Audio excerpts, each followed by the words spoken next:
Today being Thursday, August the 22nd at 6 o'clock p.m., all public notices have been sent out, so this is an official meeting of the Livingston Parish Council. Got a lot of people here today. I see a lot of familiar faces, and it's good to see you. Let me once again open up with a quick little quote. Last meeting, real quick, if you remember, I offered a prize to whoever could give me the quote from whoever could tell me who it was. The quote, does anyone remember? Not so much. But before I got out, there was a lady that called me, and the answer was Ron Paul. And it was Joe Erdy's daughter, I believe, Mindy. Congratulations. She won a signed $1 bill, by the way. So, did a great job. So, let's open up one more time with one more quote, but I'm not going to challenge you, but I will tell you who made the quote after it's over. It's a short one, so please listen to every word carefully. This is a quote by the first President of the United States of America, George Washington. Here's what he said. It is far better to offer no excuse than a bad one. Ponder that for a while. So let's get started. As we always do, we have an invocation. So, Mr. Ricky, do you have someone? Because if you don't mind, can I have the honors today? I'll give you mine at the next one. I'd like to ask Mr. Larry Davis. Would you come up and lead us in a prayer, please? Thank you, Mr. Ricky. Thank you, Council Chairman. I just wanted to start with some words of encouragement. I know that y'all have a huge fight on your hands, and I first want to say thank you for keeping the fight, for staying faithful, for persevering through it all. I know it's tough in your position, but the first call that we have for any government official is to pray. And so Livingston Parish is going to continue to be a nation. We're going to continue to be the light set apart for our state to see that we remember who our God is. And so let's go to the Lord in prayer. Dear Heavenly Father, we thank you again for everything that you're doing. Dear Heavenly Father, we thank you for everything of our nation, dear Lord Father. We thank you for the leaders that you have set apart for such a time as this. Father, we just pray over our parish president. We pray over his staff. We pray over, Father, this council, dear Lord Father, that your mighty hand may lay on our parish. Father, that you would continue to convict our hearts to what convicts yours, that you would continue to set apart leaders, Father, unafraid of the noise and the loudness, dear Lord Father, but leaders that fear and remember you, dear Lord Father. Father, let our feet run away from evilness, Father, and let it be quick to prayer. And Father, let this meeting, Father, be always in honor of you, dear Lord, Heavenly Father. And we just thank you again for everything that you're doing, everything you're going to do. It's in your heavenly name, Jesus, we pray. Amen. Amen. Mr. Goff, would you lead us in the Pledge of Allegiance? I would, and before I say that, I've always... Turn your mic on there, Rick. Uh-oh. I need a mic? No, go ahead. Before I do this, I've always said this every opportunity that I get to say the pledge, and I've told my kids this. When we stand and say the pledge to that flag, we put our hand over our heart. And I want you to understand, and from this day forward, try to remember that when you put your hand on your heart, you feel that heartbeat. Because there's a lot of people that are fighting for our freedom every day, and their heart races and beats, and all their energy goes to protect us. But there is a lot of people that have fought for this country, and their heart does not beat anymore. So the Pledge of Allegiance means a lot to me because of what the flag represents. But that flag represents a lot to a lot of people, and a lot of sweat, and a lot of heartbeats that are beating and a lot that are not. So with that being said, my honor. I pledge allegiance to the flag of the United States of America and to the republic for which it stands, one nation, under God, indivisible, with liberty and justice for all. Thank you, Ricky. Very well. Miss Cindy, would you call the roll to make sure we have a quorum here this evening? Mr. Watts. Yes. Miss Sandifer. Here. Mr. Shavers. Here. Mr. Erdy. Here. Mr. Wascom. Here. Mr. Mangus. Here. Mr. Goff. Here. Mr. Coates. Here. Mr. Taylor. Here. All present. All right, everyone's here. Just a quick reminder, check your cell phones if you don't mind so they don't go off and interrupt my slow train of thought. Also, as our custom, if there's any item that comes up, please raise your hand very high and so I can see it and we can move forward and get you up to the microphone. If you have comments, try to keep them 2 or 3 minutes and then try not to repeat something that someone else has said. Also, council members, the microphones, again, we're doing the push to talk, so turn them on when you talk and turn them off. I was asked to move a specific item up. We have, we do this often when people have other things to do, they come tonight. So before we jump straight into presentations, I believe we have let's jump down to item 12. This would be a public hearing and adoption of LP ordinance number 24-20. To have this public hearing, which we're going to do, let's first read by title. Ms. Sandy, would you read that by title? Turn your mic on, Sandy. Okay. 24-20 is an ordinance to adopt a proposed development agreement in accordance with Louisiana Revised Statute 33-4780.21 ex sequential for the Deer Run development, which is located in District 5 of Livingston Parish, State of Louisiana, properly advertised and noticed herein pursuant to the provisions of Louisiana Revised Statute 33-4780.28 for all purposes and in compliance with all requirements under Louisiana law for same, including but not limited to those articulated in Louisiana Revised Statute 33-4780.21 et sequential between Livingston Parish Planning and, I guess that's supposed to be a 1, and Zoning and Commission and the Livingston Parish Council and 2 Ascension Properties, Inc., and authorize the parish president to execute the development agreement on behalf of the parish. All right. I hereby declare a public hearing open for this specific item. Is anyone here to speak for or against this? Mr. Steve Irving.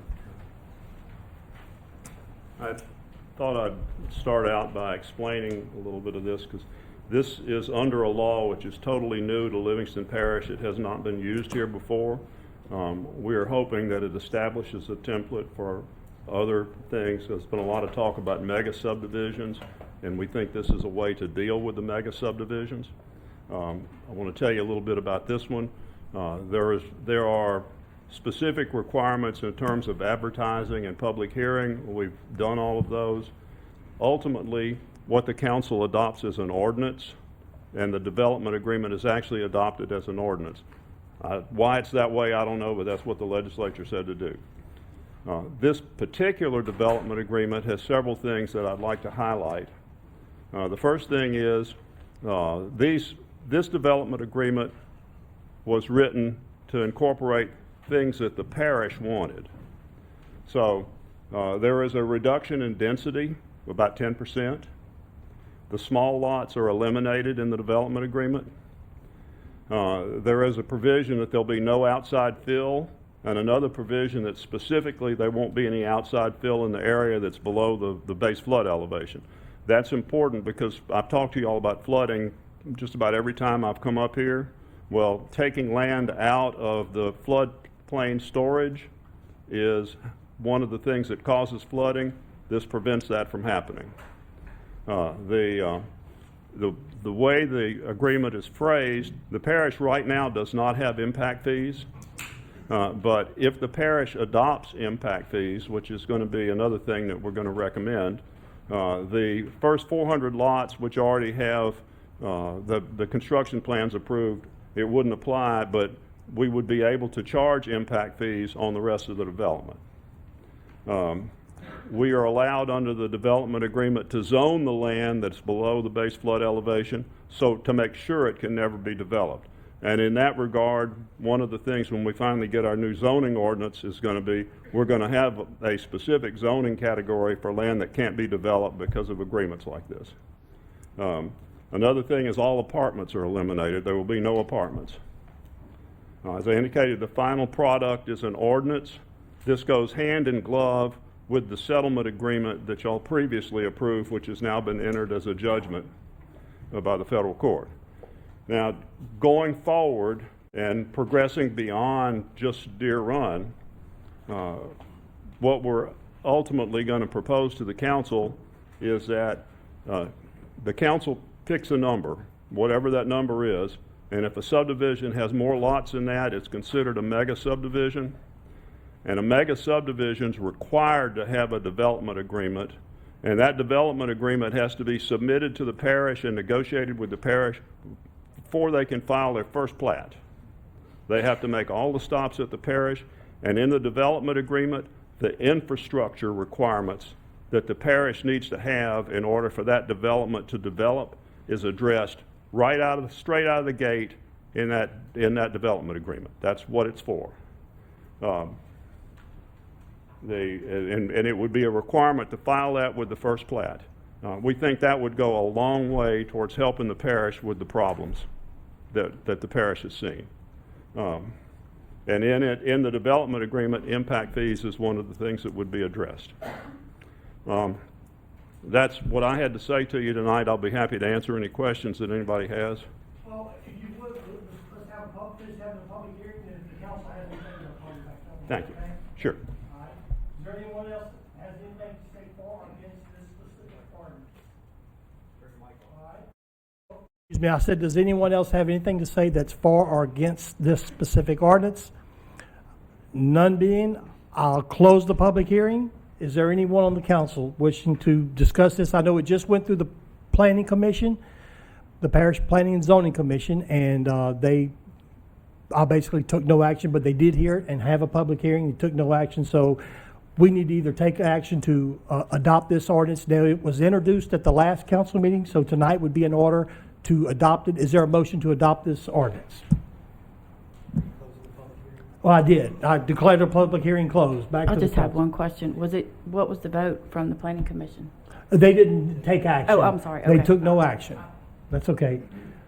Ms. Sandifer's question, her mic was off. I don't think they heard you, but she said, what action did the planning commission take? And I said they took no action. And so is there a motion to adopt this ordinance? Motion by Mr. Lonnie Watts. Is there a second? If we do not get a second, okay, well, we got a second. So motion and a second to adopt this ordinance. Any more discussion? Ms. Sandy, you want to call for the vote? Mr. Watts? Yes. Ms. Sandifer? No. Mr. No. Shaver? No? Turn it back on. Well, Mr. Shavers? No. Mr. Artie? No. Mr. Wascom? yes. Mr. Mangus? Yes. Mr. Goff? Yes. Mr. Coates? Push it down hard inside, baby. There you go. No. Mr. Taylor? Yes. 1, 2, 3, 4, 5, it passed. That motion passed. All right. Now, also on 12B, is there other action that needs to be taken on that one, Steve, or Ms. Julie? It just said consideration of hearing of agreement. There's no additional action that is required other than the adoption of the ordinance. In the case of the planning commission, the requirement was for the planning commission to hold a hearing. There And was that no was done. requirement for it. Yes, it Okay, was so done. 12B is Yeah, they didn't have to do anything. okay. That's fine. Thank y'all so much for being Thank you. patient. Let's go back to presentation. Real quick. I know we have Mighty Moms here. I'll try to get to that one as quick as we can, Patrick. I know you're chomping at the bit to get back across the parish line. Real quick, the Industrial Tax Exemption Program, Notice of Noncompliance for Gator Millworks Incorporated. This would be to adopt a resolution to defer any decision or action to the Louisiana Board of Commerce and Industry, or to make a recommendation on the consequences of noncompliance. I had met with did you want to talk on this issue? I can. I just, okay, if you would, do you have something to say regarding this? Okay, all right. Let's see if we may not need any comments, but go ahead. Go ahead. No, if you don't need any comments, go ahead. I was just going to say real quick, I met with Gator Mill Works, with the school board, Mr. Purvis, Ms. Jamie Felder, and Mr. David Bennett. I know Mr. Billy Taylor went down the same road and met with all of them as well. I'll give you a quick recap. For them to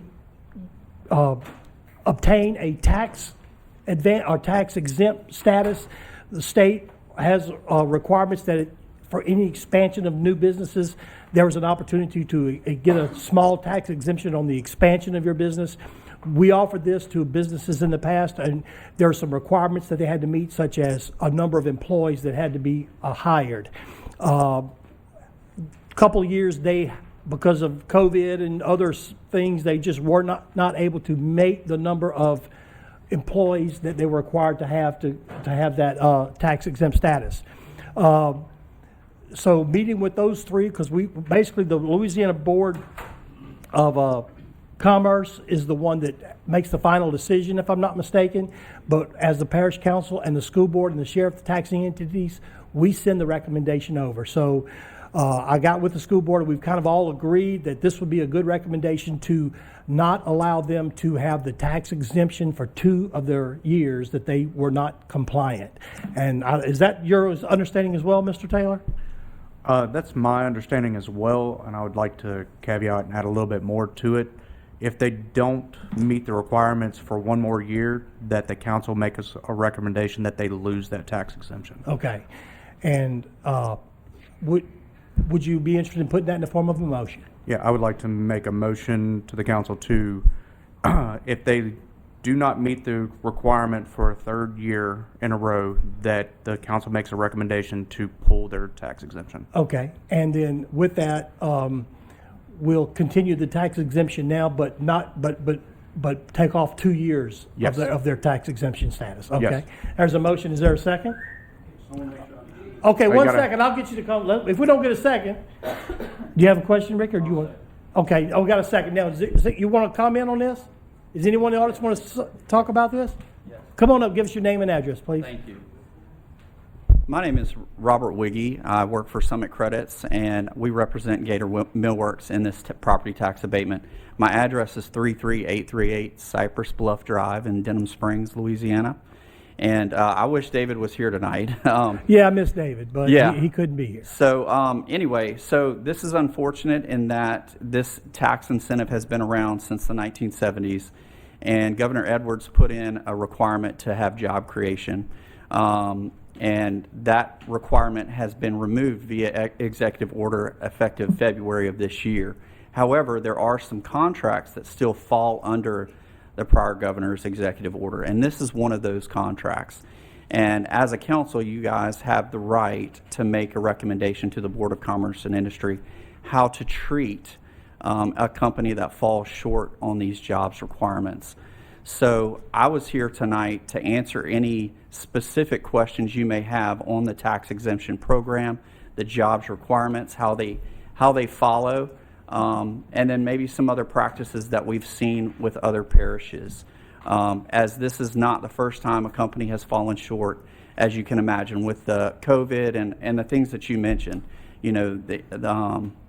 and so anyway, I'm here to answer any questions that you guys might have on the program and to kind of assist with that. I knew David wasn't going to be here tonight. And then also Mr. Chad Foster would like to speak and explain what happened at the company and why they fell short with these jobs. All right. Mr. Mangus had a question. Yeah, my question is, from the way I read it, you're supposed to, not you, but Gator Millworks was supposed to hire 5 employees at $250,000 total, and you use the term fall short.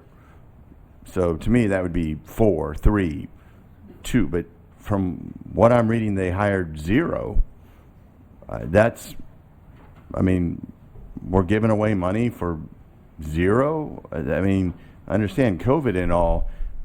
How many employees does Gator Millworks have? How many have they hired, and how much is this tax incentive to them? Absolutely. So I would like Mr. Foster to speak to the jobs number and what's going on specifically in his facility. I can speak to the fact that this incentive program has operated for decades without jobs requirements, as it is an incentive for companies to invest dollars in the parish, as those dollars are what drives the tax revenue. And with the governor's changes back in 2016, he also implemented a 20% taxable portion. So it's not 100% exemption for these assets. a portion of them are on the rolls and being taxed.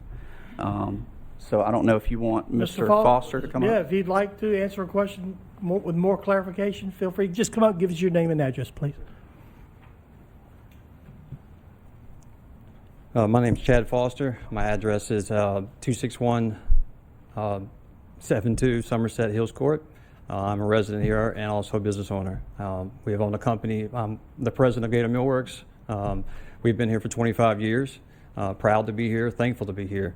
Unfortunately, we're in a position today speaking to you on behalf of our ITEP exemption program due to us not hitting jobs. A few things I'd like to make sure that we have hired and hired and hired. The retaining staff in the last 3 years has been challenging to say the least. In 2021, we had a total of 71 W-2s issued for the year. Our numbers of baseline numbers on staff should be 43 for each fiscal year. We're currently at 41 with 2 more coming on board, so we're back at our numbers. But in 2021, we had 70 W-2s issued, and 26 of those people resigned for other opportunities in the market. So we're hiring the people that we need, but we can't retain and also replace fast enough to maintain those numbers. And the same things happened in 22. We had, I think it was 60-something W-2s. We had 20 people that resigned for other opportunities in the area, wherever that may be. Same thing happened in 23. I can say that the numbers have been falling downward and trending the other direction, which is why I say our numbers of staff are there now. But it's nothing because we wasn't hiring. We've been hiring every year, multiple times a month. So we're a specialty trade. It's something that you cannot hire just anyone off the street to put in a shop to do these things. It takes time to train, on board. So it's a challenge in that way. So when COVID happened, everything changes. And I don't know if anyone has seen, but the state of Louisiana is still one of 5 states that's left that has not yet hit pre-employment numbers of COVID. We're no different than that. So we're asking for consideration to let us continue to be a great company in this parish. I can say in the last 3 years, we've been able, because of this facility and the investment we've made, we've been able to purchase additional equipment that also helps us when we don't have staff. When that happens, we pay use tax. We have paid almost $60,000 in the last 3 years in use tax that we would have never been able to do if we'd have been at the other facility, which is where we were for many years before this. So lots of great things has happened from this. But that I can tell you. And Another question? My other question was, when is the accountability period? Like you said, you had 71 W-2s and what is 2021 or? in 2021, we had 71 W-2s issued for the year. So that shows you are hiring. When is the accountability period that when do you have to show the 5? Yeah. So the actual head count is run on December 31st of each year, and that's the date that we have to use to show that they have met the 38 baseline jobs plus 5 additional new jobs and salaries. So 38, and if he says, gentleman, Mr. Foster said you're 41, so that's. That's not 0. I'm just trying to find the 0. Because falling short, 3 would be falling short, and I could see Mr. Taylor wanting to extend that. That makes sense. But 0 is a hard number to. I'm a teacher. Sorry, 0. Right. No, and correct. The years that we're discussing currently are 2022 and 2023. So currently in 2024, they're at 41 jobs. But for those years, they were not at 41. Wait, so 2021, 2022, you were there, and this year you're not. 2021, they actually exceeded the head count. Right. 2022, they fell short, and 2023, they fell short. And so from LED's perspective, Whether you fall short by 1 job, 5 jobs, it doesn't matter. We would be before this council today regardless of how short we are, if it's 1 job or 5. All right, and the resolution that I put before you was the one that we kind of got, I actually got from the Livingston School Board. And so with Mr. Taylor's addition, I mean, if we stay uniform, then it would be, you keep raising your hand. You have something to say? Come on up to the microphone. Give us your name and address, please.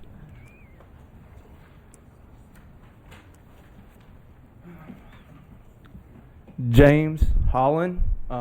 I live at 27435 Gaylord Road, Walker, Louisiana. I am also the carpentry teacher at Walker High School. I've had the privilege to know Chad Foster for a long time. I was introduced to him through a guy named Steve Macklin and another guy named Omar Al-Hinai. People that are very good at what they do in the building industry in this parish and in adjoining parishes.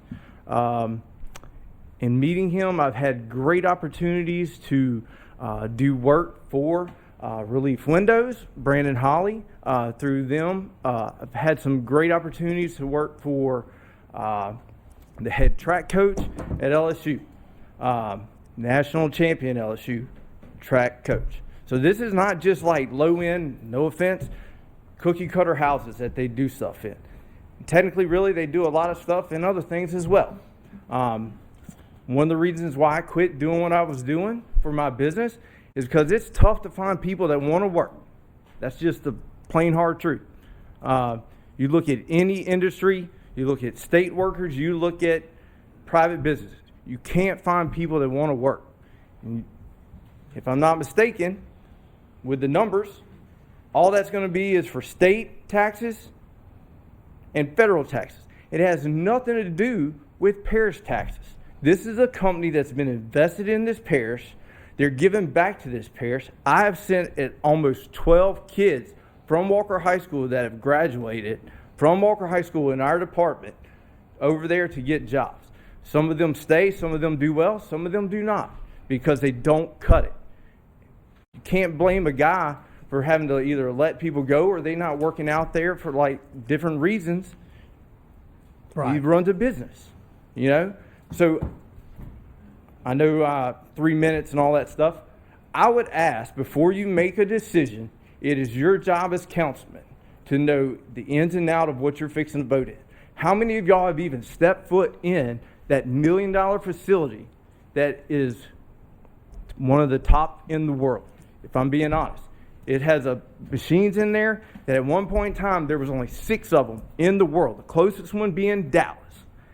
Before you make a vote, I ask that you Robert Rules of Order it, table this thing, and go check it out before you make a vote on something that you may not even have a clue what goes on. If you're going to be responsible voting on something that's going to affect not only a man's business, but also his workers that work there. That's all I got to say. I appreciate it. Thank you very much.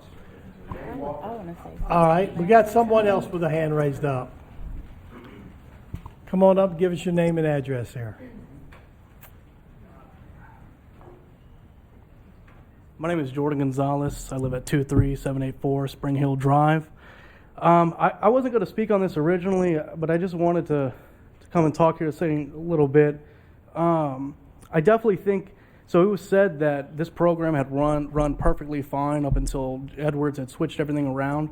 He had switched everything around and added the power for y'all to have to say here because there was massive public outcry across communities across Louisiana because when we weren't holding these companies accountable, we weren't trying to figure out how many jobs they were doing and how much money they were bringing into the area, they were taking advantage of everybody. There's a good old YouTube video you could look up that says, "Why does Louisiana stay poor?"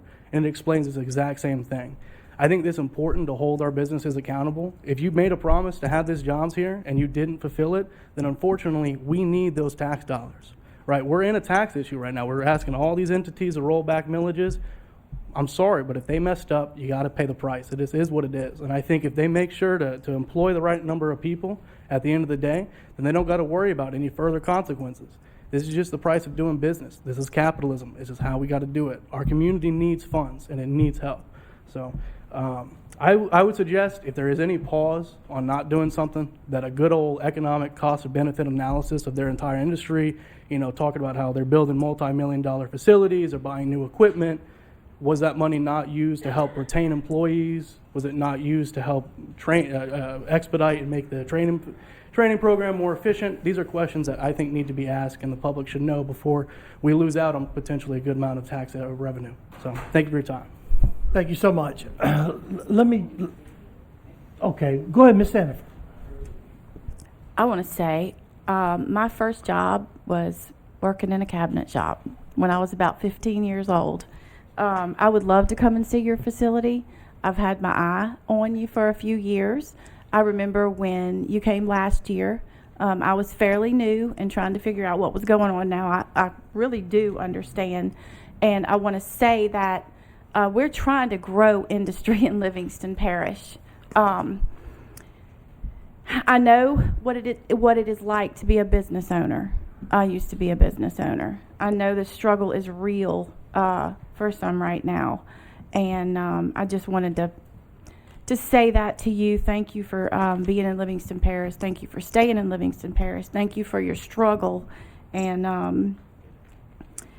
I hope that you do better. And I really like your amendment, by the way, Mr. Taylor. That's all that I have. Okay. Mr. Lonnie, did you have something or no? Can we get a little bit more information on tax revenue? Sure. What we're losing?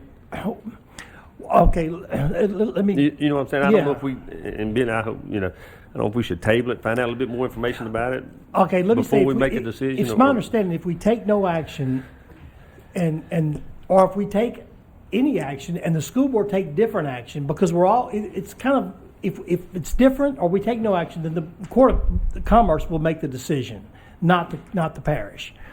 Having met with the school board and the sheriff and with Mr.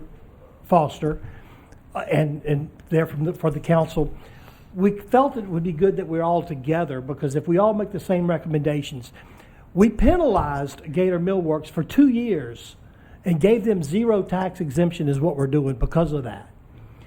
The alternative is to do away with all of their tax exemptions so they never get it again. And to me, you're hurting business. So we felt like this resolution was a compromise between the two. I mean, it's a slight penalty or a pretty hefty penalty for 2 years of tax exemption that he's not going to get, but yet we're not shutting the door so he can never get it if he meets it for the next year. So that's why I put this together, and I feel like it was a good thing to do. But again, it's kind of under a timeline. We just happened to be the first ones. Or the school board would have met with this at their meeting, but they were a little late, so they pushed it back. So I hope that answers some questions. Can we just push it to we have time to push to the next council meeting? That's a question for David Bennett, but he's not here. I can't answer that. I do want to add, this might help. It is required by the state for the tax assessor, the sheriff, and the school board, Mr. Purvis, superintendent, to meet about this, and they did, and they approved. The same resolution? Can you chime in on that, Mr. Taylor? I know the state requires them to do that, and now it's here. So I talked to Mr. Purvis on the phone, and he gave me the information, Mr. Wascom said that I didn't know that Mr. Wascom and all these guys had met before I started going down this road with talking with David Bennett, and then I talked to Mr. Purvis, and Mr. Purvis told me and Mr. David what they came up with, and I asked, well, can we add to this? There's got to be a point of accountability, right? We gave a waiver for 2021 saying, hey, we understand that COVID happened, that you lost employees. 2022, you still didn't meet it. 2023, you still didn't meet it. Where do we draw this line? Are you going to meet it in 2024? Are you going to meet it 2025? Are you going to meet it 2026? Because from what I understand is that you take the 2-year reduction, right? So that means that they have to file for an extension, and they can get a 5-year extension, right? And that's basically, from what I was told, that it's almost automatic from the state. So if we continue to just move forward and say, okay, hey, this is, you're not meeting the requirements, they're going to continue to come back, not just this business, but other businesses. If it happens, we'll continue. We have to build a roadmap of where are we going to say, hey, enough is enough. You have to either do what you say you're going to do and comply with it or not.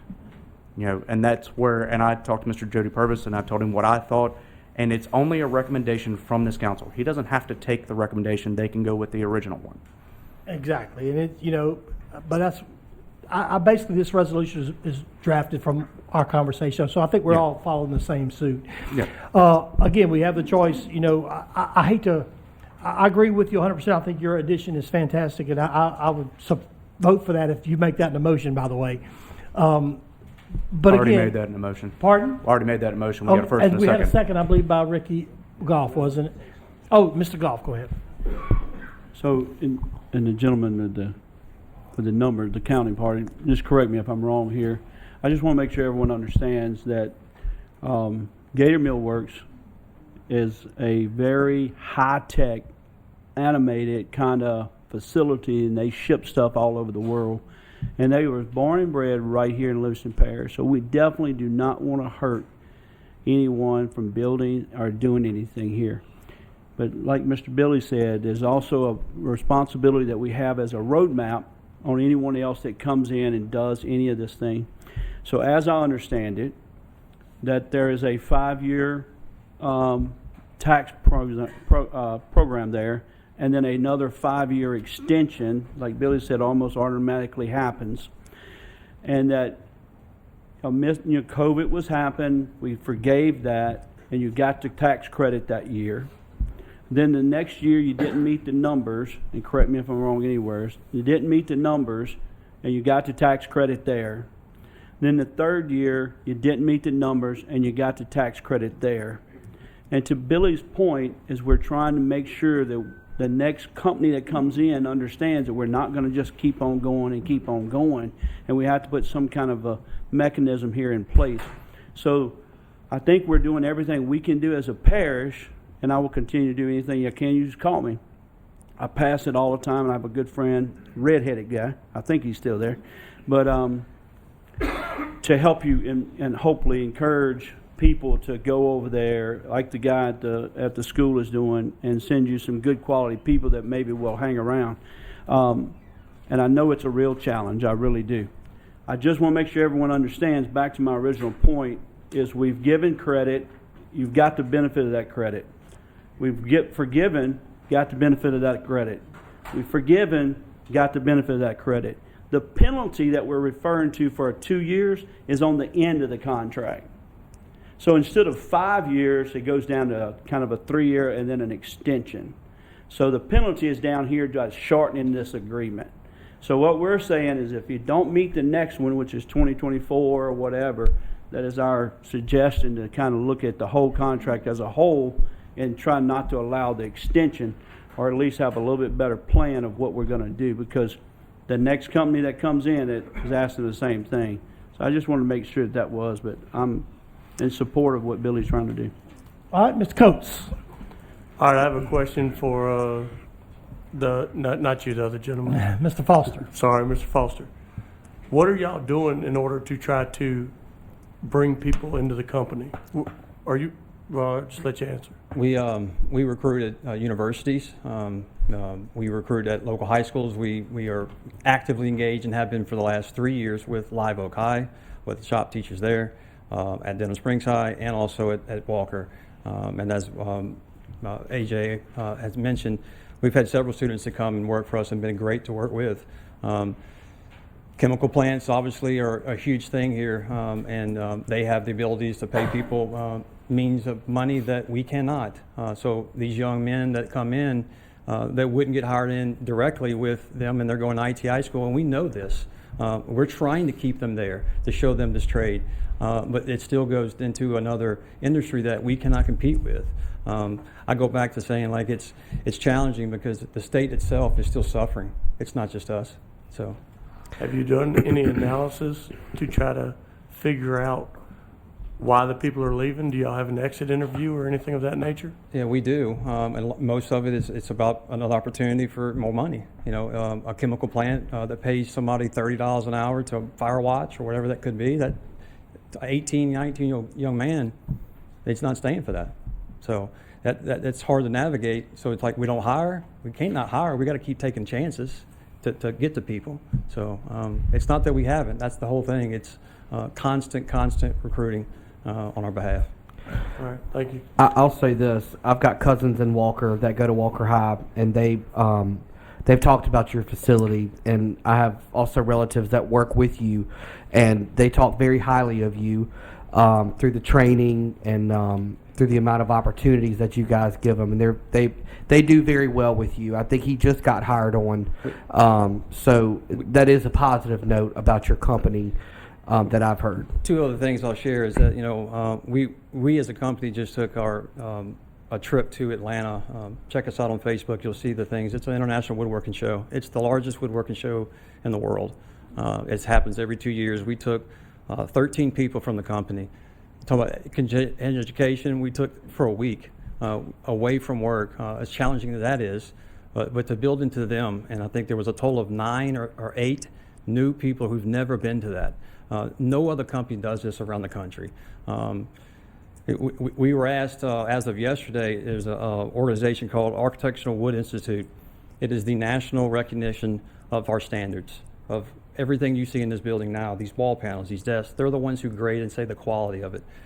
We have been asked to provide them with footage for their continuing education classes that they can use for their videos to help teach this trade. You know, you're asking how we're doing it. This is how, but it's us engaging. Our technology, our social media presence has done this. I'm extremely proud. This happened yesterday. For them to select us, to ask us here in this parish, of all the millwork companies in this country, to do that, that's amazing. So, thank you, Mr. Foster. Any more questions? I have a question. Oh, Mr. Hardy. At what age or grade is these students allowed to come to work for y'all? We hire young people even while they're in high school. They get a work permit. They bring us that, and we're allowed to hire them even while they're like a junior. It's like 16 with a work permit or 17, something to that degree. But we have work permits for students. We bring them in as early as we can. We even bring in Central Middle School. That's another school I didn't talk about. The 6th and 7th grade, every year we bring in 2 busloads for 2 days to show this trade. Like, no one does this. Have y'all had any luck with students graduating, coming to work for y'all and staying with y'all? Yes, sir. I've been there for 27 years. We've got employees that's been there for over 15 that have been born and raised here. We've got engineers that graduated from LSU that work for us now that have been the last 2 years. To say that our numbers are going where they're going to need to be, yes, they are, but it's because of the COVID virus that happened that changed everybody for changing jobs, and that's what's affected this. So they can work for y'all and move right into a steady job upon graduation if they choose to, yeah. We've never had a layoff in the company in 28 years. Okay. Well, thank you, sir. All right. I just want to make a few points, and that's it. Okay, just go a ahead. few points, because I'm pleading for you too. I think the economy could get ready to just swing the other way, and let me just point out, these are American workers, homegrown. Bring back the Votech. The Votechs disappeared for a while, and we're trying to bring them back. I think the future needs them. And you support that. So anyway, and one last little thing, they build nice things. All right, we had a motion and a second. Any more comments? Let's go ahead and call for the vote. Ms. Sand, you want to call for the vote for this resolution? Oh, what? We had... Well, not to repeat yourself, you got something new, run on up here. I don't want to be accused of not letting somebody talk. Because Facebook will light me up. I just want to say firstly, I do appreciate local business. I think it's important that we take care of our local homegrown business and all of that. I will say that I heard multiple times that there is money spent on multi-million-dollar businesses, new equipment, taking team trips and all of that, and nothing about what is actually not keeping their employees. In fact, It was mentioned that in the exit interviews, one of the things that they were mentioned was pay. And we know when jobs don't pay well and there's not good enough benefits, that they aren't going to find employees. So I also think it's important to recognize that we were bringing up the pandemic as an issue, but they said that they didn't meet requirements both in 2022 and 2023, 2 years after the onset of the pandemic. So I understand the economy is where it's at. Unemployment's lowest where it's been in probably 10 years or so, realistically. Sorry, but I don't know where that was. Realistically. So I think it's important maybe to look at, break it down. What are they paying their employees? Make sure they get real details, like you were asking, of how are they trying to retain employees? Because if they're leaving for pay, maybe less company trips, more pay. That's all I had to say. I thank you again for your time. Thank you. All right. Let's come on up. He spoke twice. I'll get it too. James Holland, 27435 Gaylord Road, Walker, Louisiana, 70785. No offense, but again, if you don't work in this industry, you have no clue what you're talking about. I ask that you table this. Go check the place out. On another note, no offense, but I can't, not saying I don't take Jody Purvis's word. He's my boss. But like, he didn't go on record last week at the school board meeting to say what maybe Billy said. I could turn around and go, well, you know what Mr. Purvis told me? He said y'all should just let this ride. He sent me this resolution. I'm just saying. I talked to him, and he sent this to me, and this is the exact resolution. For me personally, it's not on record. He said, she said. I'm just saying. And that's the way I look at it coming from out there. So if we take, so your recommendation, we take no action and they lose all of their business. No, what I'm saying is, if we take no action, they could lose everything. You can table it and go check the That's facility going to hurt them. It's going to fight against what you're asking for. I'm for them getting what is you, already given. You can make the recommendation to change that we do away with the amount of required for the people that are there. You've heard him say that they only need 43 people there. I understand it says 77, but we do not see any money from that as a parish. It's federal and state tax dollars for that. It doesn't go straight to the parish. Like, you can say, I recommend that we do away with the account. Because if I'm not mistaken, maybe that's this guy right here could talk about it. They're going to do away with the requirement for the amount of people. Am I correct? They did. Well, So I guess I'm still confused. Because you work at Walker High, and you're the and you got students that I do go work here. Are you for or against this? I am for them keeping their tax exemption status without any penalties. Like, Okay. you can't blame them, because if they're hiring people, no offense, like, if I can go get $35 as an 18-year-old for a whole watch, I'm not going to take 25 or whatever they're paying. Like, I don't know what they're getting paid. That's one of the things that they do. Like, if I'm not mistaken, you can't talk about your pay, like, to other people. And you do that in professional settings, okay? So who's to say that what somebody's getting paid isn't enough whenever you can go get a $35 job watching a hole? And that's boring as crap. But, like, whatever floats their boat sinks their canoe. So I recommend that you change that to where the numbers do not matter. They're doing away with that. I don't think we can do that. I don't think we can. It might be in the resolution. Can you not do that? Okay, he wants to answer some of these questions here.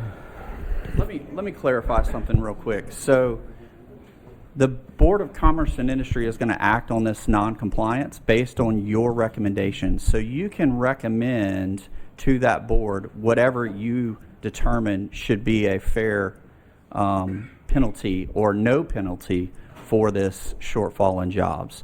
So if you take no action, that does not cancel their contract and eliminate this exemption going forward.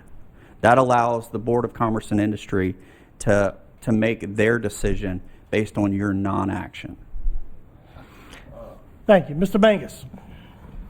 Yes, but we had said earlier that we're supposed to be in lockstep with the sheriff, Well, the superintendent of education. they're taking recommendations from all three of us. If we all give 3 different recommendations, then they make their own decision. So, And they is the state? yeah, the Board of Commerce, I believe. Isn't that correct?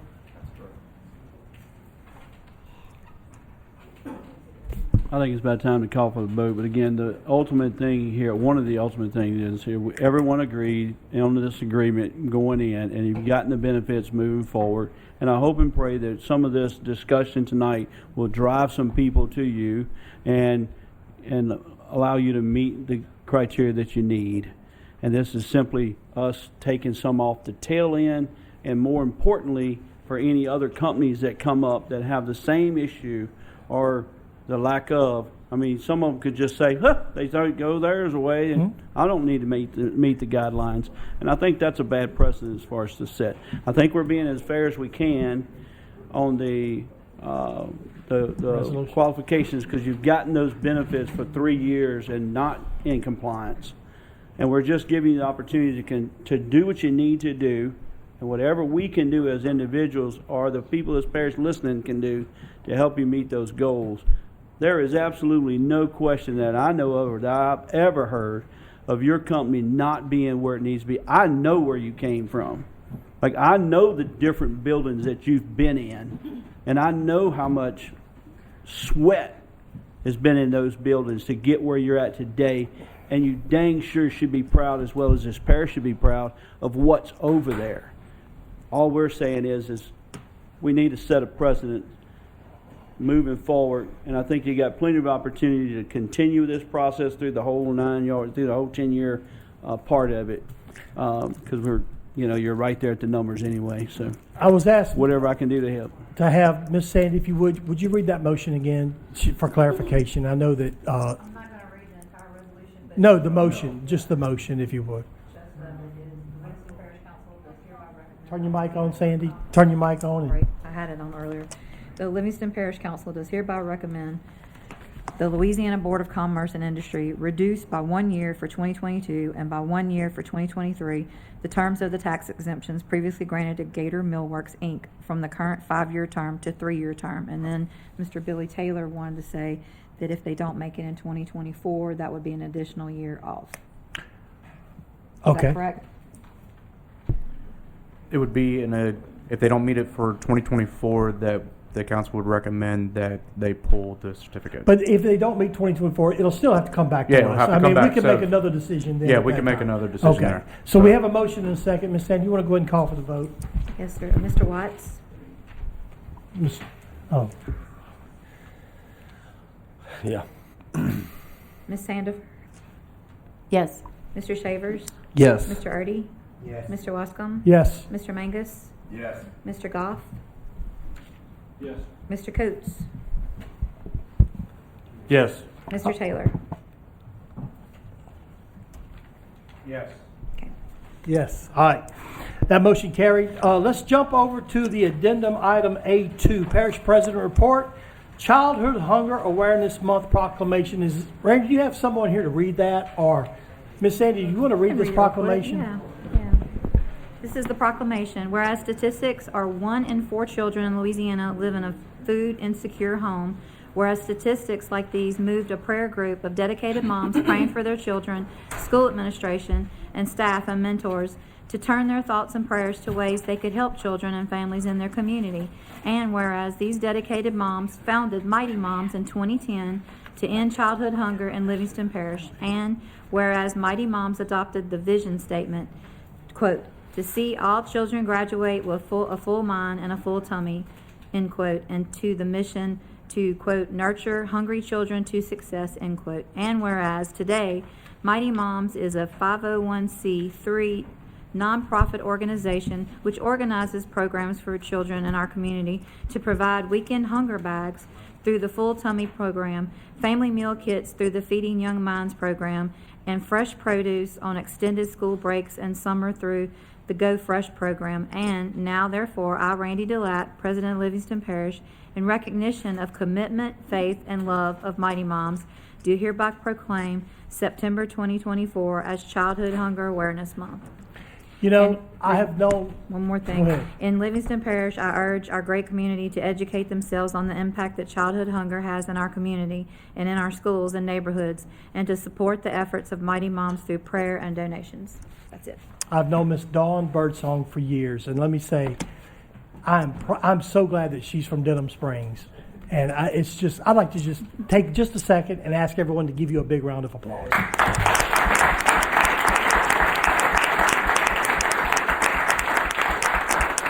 Ms. Dawn, you can come to the microphone if you want to say anything, or you can end on this good note. So it's up to you. So Beth and I started Mighty Moms 15 years ago. So this is our 15th school year. We kind of tallied up in our minds and with our books today that we have invested close to $2 million in food for hungry children in the last 15 years. And so we've been through a flood, we've been through a pandemic, we've been through hurricanes. We haven't been through a fire, have we? Knock on wood. But anyway, we have the longevity of Mighty Moms is just been, we pinch ourselves, we can't believe that we have lasted all this time. We're so thankful that the community of Livingston Parish just loves us. We love the community of Livingston Parish, and I think we have another 15 years in us, I hope. But we just are thankful for you, Mr. Delat and your team for having this is our 7th Childhood Hunger Awareness proclamation, so we're excited about this month. And to toot our own horn for just a second, we just launched our 2nd chapter of Mighty Moms in the community of Central. They're starting their first full tummy project this month in September with 4 schools in Central. So yay, Mighty Moms. So thank you, Thank you, Ms. Dawn. It's very kind of you. Give us your name and address. Oh, I am Beth McCormick, co-founder of Mighty Moms. You need my address? No, go ahead. We normally get that, but go ahead. Sorry. No, I just wanted to say that honestly, the biggest thing that we have had in all these years is the support of our parish. Mm-hmm. So Dawn loves to say that the things that we have gotten in the past couple of years is only because we had the support. We had the support from our parish leaders, our businesses, and just the good people of Livingston Parish. We would have never been able to get the grants and money from foundations that we have been able to get in the past couple of years. That growth came because of the support we had from our community. And so we were just really excited about that. And we would love to take a picture with y'all if you have like one little second. Let's do it. And on the way out, we actually have a little thing that's next to where the agendas are that just explains what our programs are, if anybody wants to take one on the way out.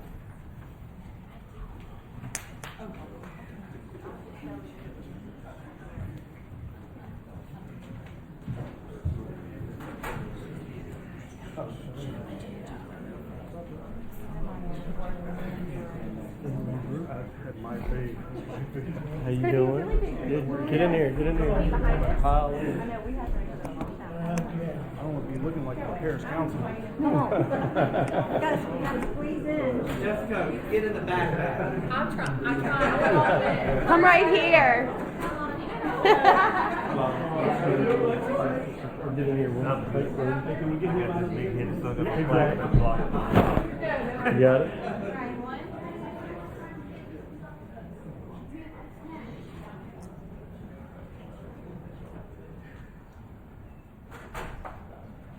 Thank y'all. Thank you.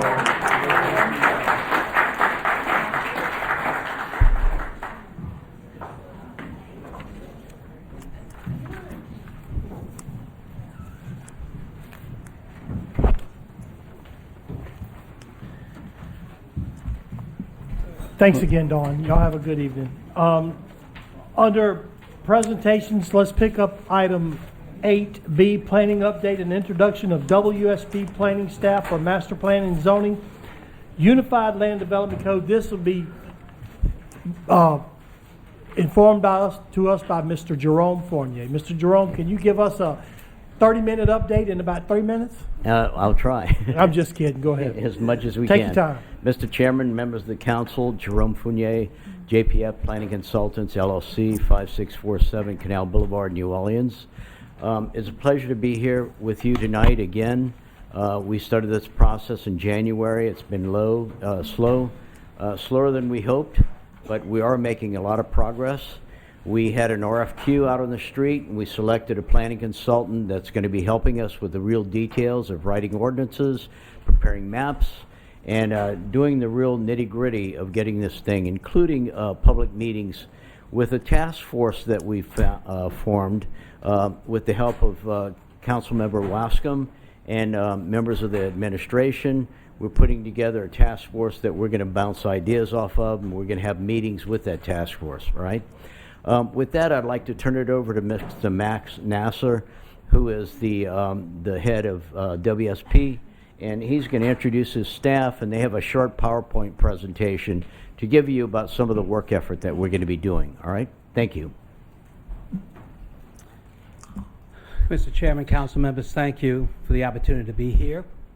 We appreciate the opportunity to do this work for the parish. We know how valuable it is, and we know the crunch that the parish is under with regard to getting this work done. My name is Max Nassar. I'm a Senior Vice President of WSP USA. I'll tell you a little bit more about the company. If you need my address, it's in Santa Monica, Louisiana, so I'm a local. WSP is an international consulting firm. We're traded on the stock exchange. Worldwide, we're 70,000 people. In the United States, we're 20,000. We've had permanent offices in Louisiana, that being Baton Rouge, New Orleans, and Belrose, for over 40 years. My role as a Senior Vice President is to manage our businesses in Louisiana, Mississippi, and Alabama. Our businesses include transportation, water resources and drainage, advisory services, which this will fall under, environmental services, buildings, and energy. So with that, because I'm not the technical person, what I'd like to do is introduce our project manager to run through our PowerPoint. It's going to give you an idea of where we are and what the future looks like. As just as a matter of information, we started work on this project upon our selection. So we've already done a lot of work to this point. Where I think we're ahead of the game. Factually, we're not under contract yet, but because we realize the importance of this to the parish and to the citizenry, we wanted to get ahead of the game and make some things happen. So, Nathan. Good evening, everyone. My name is Nathan Lipson. I'm a transportation planner. I've been working in Louisiana for about 8 years now, so really excited to be up here in Livingston today. In the interest of time, I'm just going to go ahead and introduce my team. Lee Walton, he's going to be another planner with me. He's my deputy project manager. I'm the project manager as well, if I didn't mention that. We have 2 water engineers, Rebecca Howell and Jessica Butterfield. They're our local, Rebecca is our state water lead, and Jessica's on her team. They're going to be assisting with the coordination between this master plan and the ongoing parish master drainage plan. We also have Mickey. Actually, could you go to the next slide? Oh, you've got the names up there, great. Mickey leads our public outreach for this project. And who else? Abraham is on my team. He's a transportation planner. These folks are all most of these folks are in Louisiana. The only person who's not is here with me, Lee.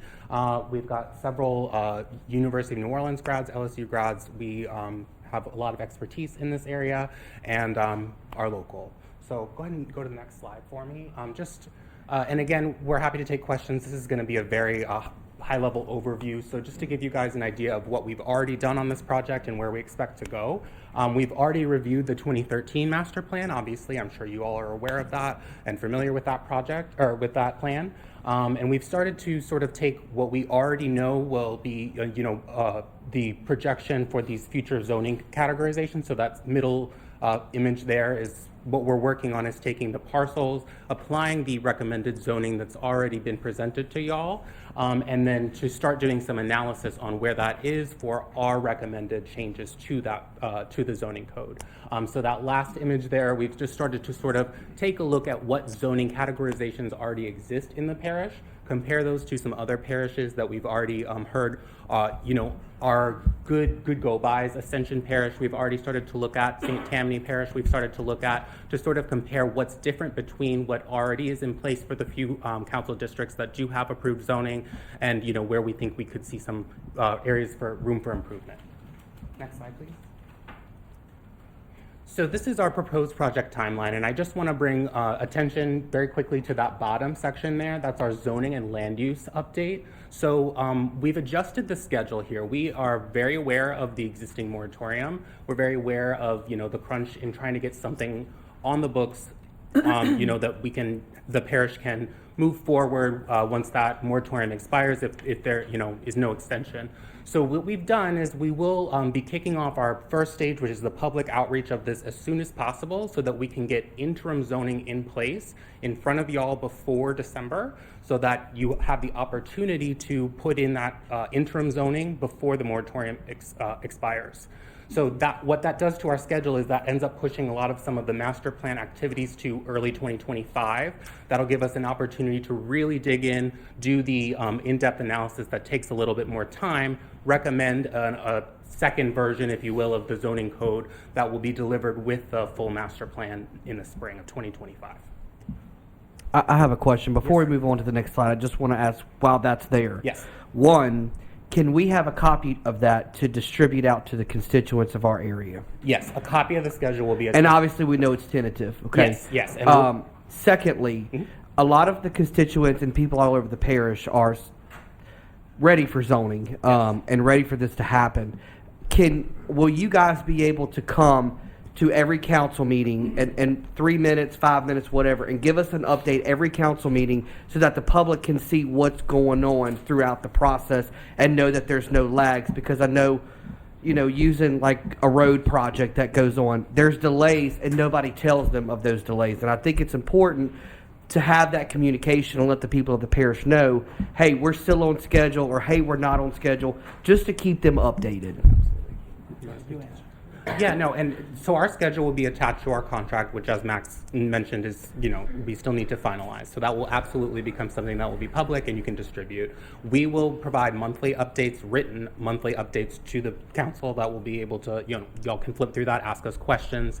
And we also will be at the council meetings as well. And we would be happy to give an update, based on, there may be months where there isn't a lot of activities going on, but of course, we'd be happy to give you guys a rundown on future public outreach events, future, opportunities for us to get input from the public. Absolutely. Jerome had a comment. Sure, go ahead. I wanted to let you know that I will continue to be project manager on this overall. And as I've done before, I'll give you updates. I'm not able to make the very next, the first meeting in September, but I will make the second meeting in September and give you an update. We will also be at the Planning Commission meetings and giving updates at the Planning Commission, because this is going to be coordinated with the Planning and Zoning Commission, all right? So we want to make sure that we're on top of that. We will give monthly updates to you, and I will do that personally. And when needed, we'll have the WSP team there as well. Okay. Perfect. Yeah. I'm going to make one comment. We're committed to this being a very open and transparent process with multiple public meetings, public hearings around the parish. We've got as was earlier mentioned, there's a task force that's been put together, so named by the parish, that we'll coordinate with, and it's political, business, engineering, maybe some development, I'm not sure. I believe emergency services and that type of thing. But what I really want to point out, very importantly, is it's going to be an open and transparent process that will have a lot of public engagement, which Mickey will be leading for us. But what I was just saying, if when we set those meetings, I'd like for it to be, if we can, and I know Jerome, we can work with him on it, but consistent, so that the public knows to expect an update at the end of the month or the beginning of the month, so that they can make arrangements to be here and ask the questions that they need. That's kind of what I'm looking for, and we can work those details out at a later time, but I would like to see that. All of those meetings will be pre-scheduled with public notice. Okay. And just from being a little bit involved with some of these before, and to make a little bit of clarification, a lot of these meetings are going to be in the afternoons for the people to be, because we want their engagement. Y'all want their engagements. I'm extremely excited about all the youth that you have sitting over there, because I know they're going to have the energy to fulfill your goal and your acknowledgement of how quick we need this to move. And I'm very thankful that y'all are already on the ground running. So I'm very positive at this point. So these meetings will be held in our communities, not just here. They will be held in Watson, in Marpaw, or whatever. right? I just want to make sure That's everyone right. understands And that. we're being very strategic about, we understand that we need to be physically in every community that we're trying to seek information from. So we will be very strategic. We had some discussions about trying to find a location that would work for, say, 3 council districts at once, so that we at least have, maybe 3 different locations or whatever works for the parish. But absolutely, we're committed to that. I can appreciate boots on the ground. I think that's very important to be out there. Yes.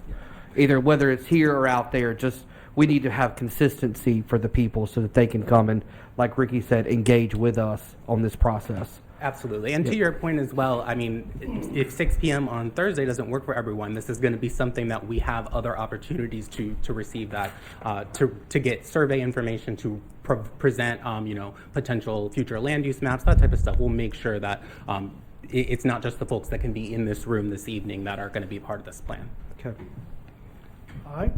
So, and I think that's a great segue into this next slide here. So I just wanted to, this might seem a little elementary, but I think it's really important to sort of give people an idea of where we are right now. We're at the policy and planning section, so that second bubble there. So I'm an urban planner. I work with elected officials and engineers. We develop a plan that leads to construction and implementation. We work with our developers and contractors to actually make those plans come to life.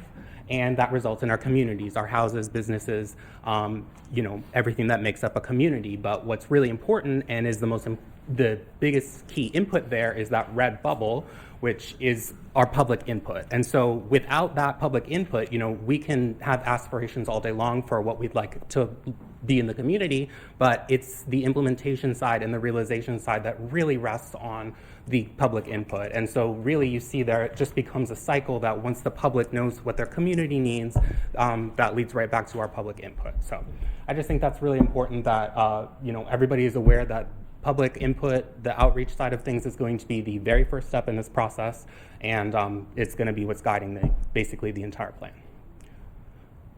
So I'm going to hand it over to Lee for the next section. This will take 1 minute. This is just some summary of analysis that we've been doing. This in particular is comparative analysis of some existing Livingston Parish zoning standards and Ascension Parish zoning standards. We're doing a lot of analysis. We're going to look at a lot of different comparables, all with the goal of hitting some keywords that you've already mentioned tonight.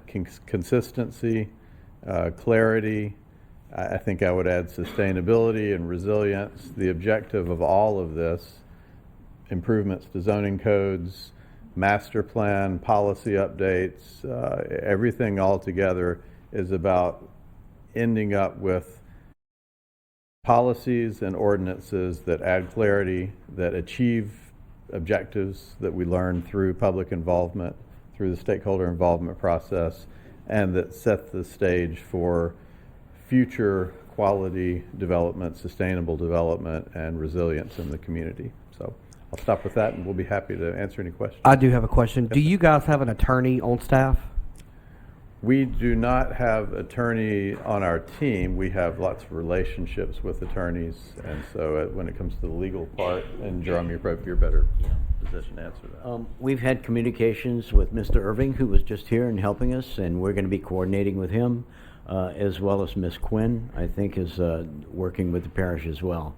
So we will work with them on ordinance preparation and look at it from a legal perspective. So yeah, we are coordinating with them. We don't have an attorney on our team per se, though. Okay, because I know I know you and I have worked on my zoning map, which I'm pleased with the way it looks. I know y'all probably, I'm in District 2, which I'm sure Jerome kind of showed y'all. I just want to make sure that attorneys have stamped their approval on it before we start issuing out to the public. But I know some people have kind of mixed feelings of, why would we just zone one district? Let's zone all of them. But my district is eager to be zoned. I'm eager to zone our district, and I think for the protection of the people in my area, I'd like to go ahead, not tonight obviously, but whenever it's ready, to go ahead and get that adopted, because we're ready. We're ready, and we're glad to have y'all, for sure. Mr. Chambers, we are already working on your map. Thank you. Yeah. Thank you. It's in process. Yeah. Thank you. Okay. Mr. Mays. I would hope you're working on hope you're working all on mine. district maps. We are. We are. Mr. Forney, we talked about District 6, yes. Yes. I know. We've been talking about all the districts and 5, 6, and you know, all of these. What we're trying to do is merge some of the records that we've got with the the parish assessor. I'm saying county now. I'm in Louisiana.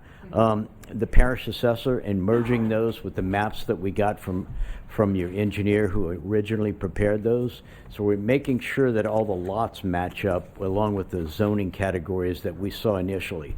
So that's been an arduous process, and as you can imagine, it takes a lot of computer work to do that, but we are aware of it and we are getting moving on that. If y'all ever come to District 2 to just kind of look at the mapping standpoint of it, call me.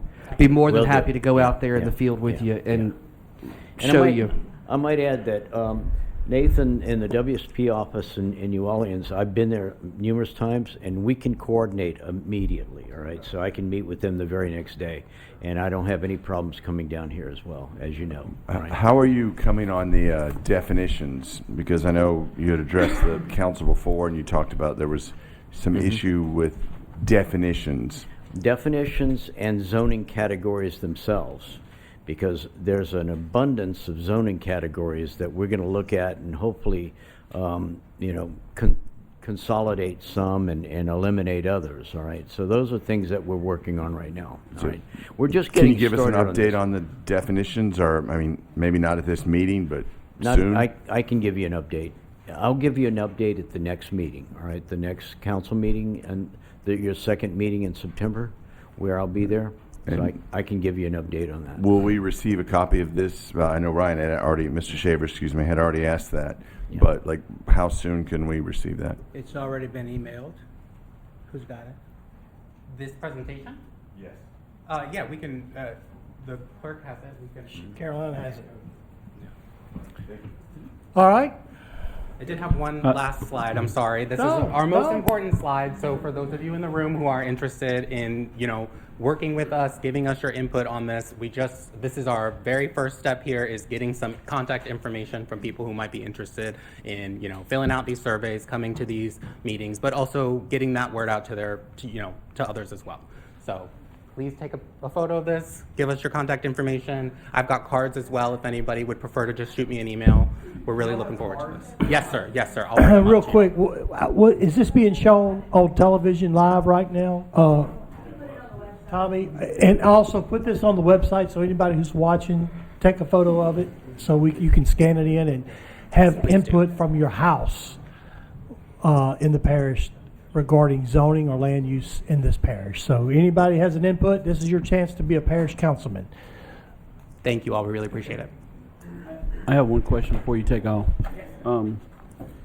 So I've been through a couple of these, and I'm cautious about saying this, but once we get to a point that we have some zoning, and I just want to caution everybody that it's a moving target until it gets a final plan. Right. Are the people going to be able to, in some way, one of them that I loved, you just put your address in, and then you could pull it up, and you could see what you're zoning, and you could actually show up at one of the meetings and have a discussion about that zoning and their concerns and get all their questions answered. Is that going to be a process? Yeah, so like Jerome mentioned, we're still working through trying to get the final parcel maps uploaded with the new zoning categories. But once we have those up and running, I don't see any reason we couldn't make, a public, online map where you could do just that. I think that would be a really powerful tool. So, yeah, we will definitely look into that. I'd love that to happen. Thank you. Absolutely. Yeah, public hearings would be very important in the different districts. Yes. All right. Mr. Jerome? Yeah. Just in conclusion, I'd like to let you know that we're really working through the process as well. And one of the things that we had not done before, and this is from some of the legal advice, is that we're going to be utilizing the Planning Commission acting as a zoning commission. So when changes to the zoning map comes up, and actually the approval of the initial zoning maps, we want to take those to the zoning commission. The zoning commission is going to make a recommendation, yes or no, They're not going to decide ultimately, but that recommendation is going to come to you as a council. And and you will be acting on the zoning maps, but upon a recommendation by the zoning commission, all right? You can make changes to their recommendation. You can either accept it in whole, part, do whatever you want, but it's incumbent upon us to make sure that we're doing this properly. And the first place this starts is with the zoning commission, all right? And I'll be working with them directly on this, okay? So I just want to let you know that we're going to work through this process. We want to make sure that there's no legal challenges to what we're trying to do, and that's the proper way of doing it, all right? So, thank you. Thank you, Mr. Jerome. Any more comments from the council? None being? Thank you all so much. We're good? All right, let's move on to item number 9, authorization to execute and file an application for Council on Aging DOTD grant under 49 CFR 5311, non-urbanized area formula 49 CRF. I believe this was placed on, Randy, was your office put this on there? Sandy, you did? This is something that the Council on Aging has to do every year to apply for their DOTD grant for their Meals on Wheels program. That's their right. vans. So is and there the a state mandates y'all to approve them applying for Right, it. we've done that, I think, with the city of Denham Springs also. Motion by Mr. Mangus. I'll second it. Second by Mr. Taylor. Any discussion? All in favor say yes. Yes. Yes. Is there any opposed? That motion carried unanimous. Item 10, adopt the minutes for the July 17th, 2024 special meeting of the Livingston Council and August the 8th for the regular council meeting. Are we good on those minutes for those meetings? Motion by Mr. Mangus, seconded by Mr. Coates. Any discussion? All in favor say yes. Yes. That motion carries. Item 13, Livingston Parish Office of Homeland Security and Emergency Preparedness adopt a resolution authorizing the parish president to enter a contract agreement with All South Consulting Engineers to perform pre- and post-disaster consulting services. Randy, I believe this was, Chris, I'm sorry. Chris, Hi. this come from your office. Yes, Mr. Chairman, Council. Mr. Jarrett Butler is here tonight on behalf of All South, if you have any questions for him. Go ahead. He is, I want to tell you also, it is a pre and post consulting contract we're going into agreement with, once y'all approve it. One of the things that they were able to already give us information-wise is they're going to be able to help us facilitate some of the paperwork that's still pending for the parish, to include like the Lloyd Stafford Bridge for Mr. Lonnie's area.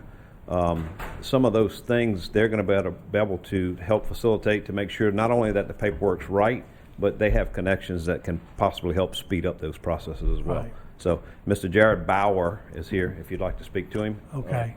Yes, sir. $6 million.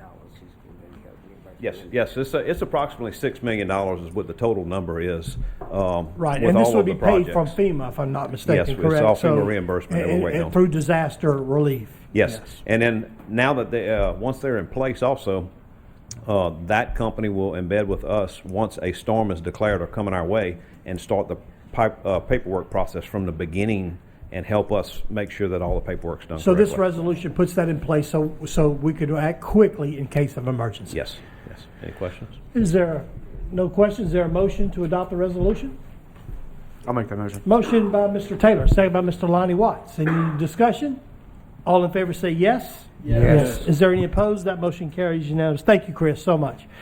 Item 14, adopt a resolution authorizing the parish president to enter a contract with AA Construction Services LLC, Development Block Grant, Disaster Recovery, Resiliency Program, Waterways, and Culvert Removal. I believe this is basically the same thing, isn't it?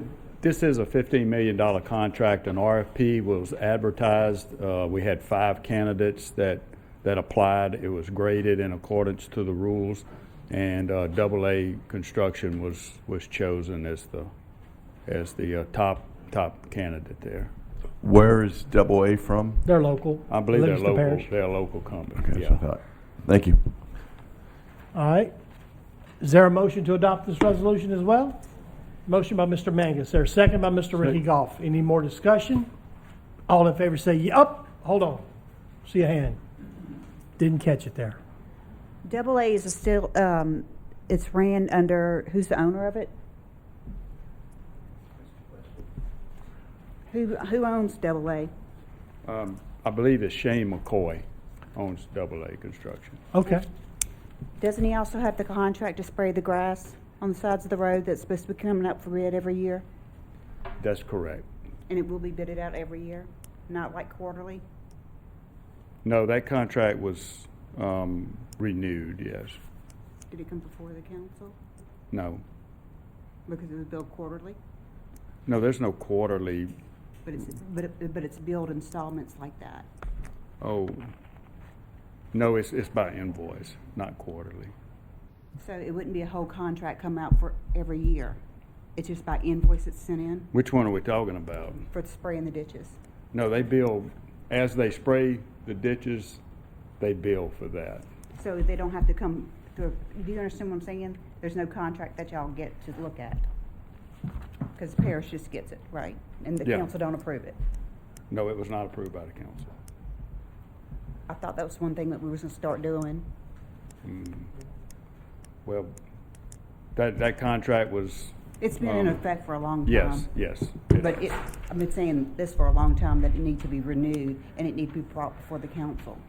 Well, it was the purview of the president to renew that contract. We've talked about this. I can answer some of that. She is correct. Double A's been doing the spraying probably for the past 12 years. I renewed the contract underneath Double A. That's a professional service contract. You get the bills when he has the statement. That's the responsibility that you get to see. Some months there may not be any spraying. Some months there is spraying. So, any questions? I'm ready to answer.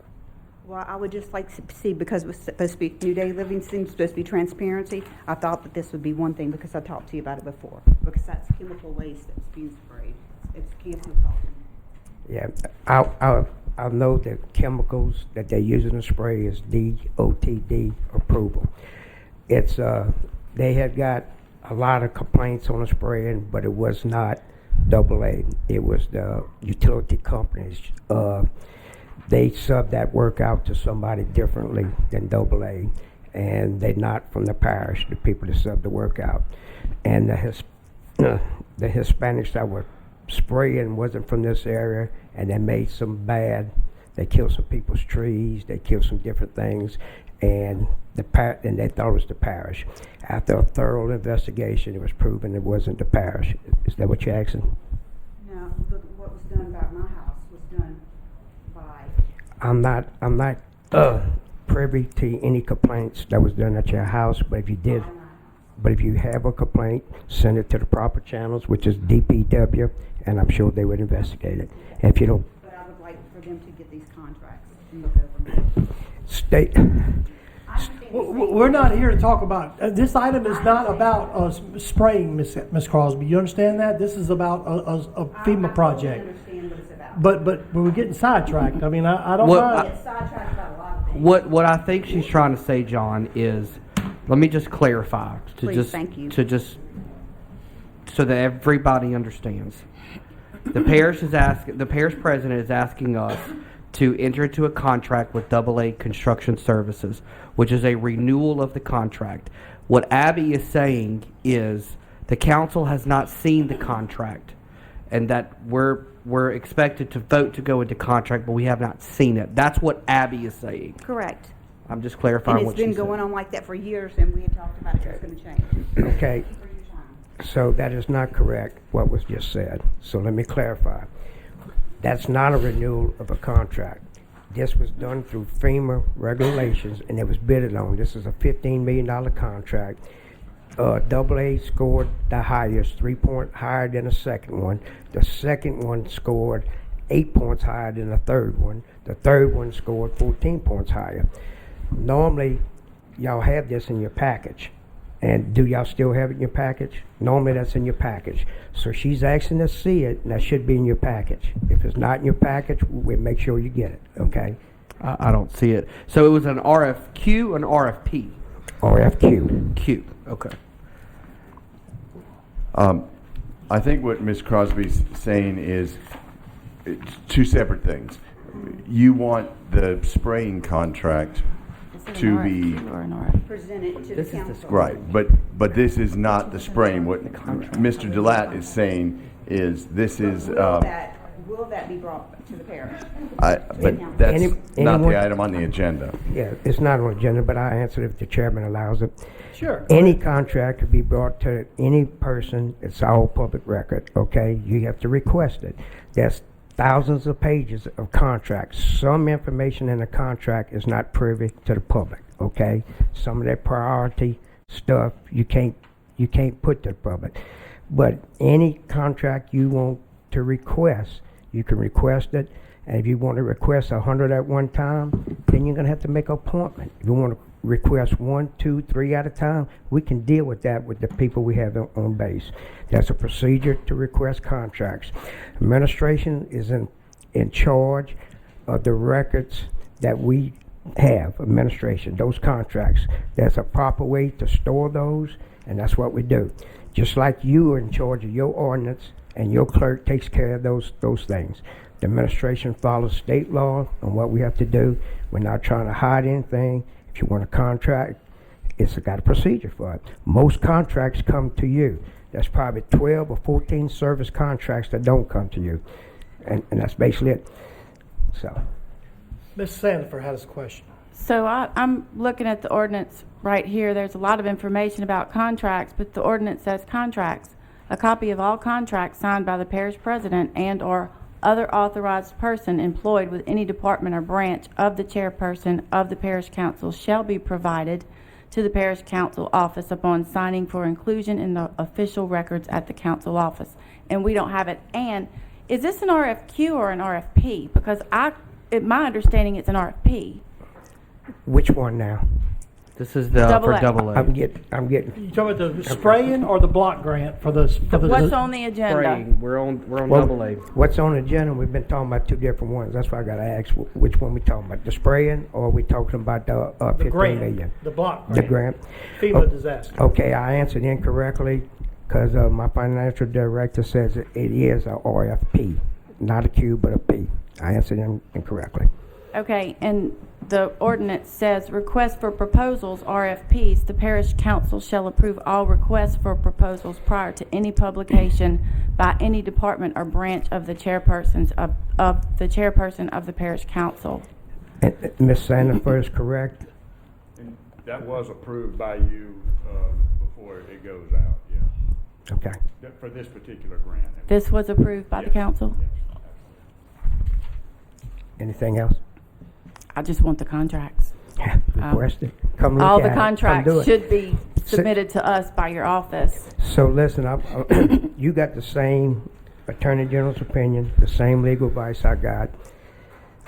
You can get those contracts anytime you want. And I'm going to make this simple. You can't pass an ordinance to change the charter. If you could, you wouldn't be trying to hire an attorney right now to go through the proper procedure of changing the charter.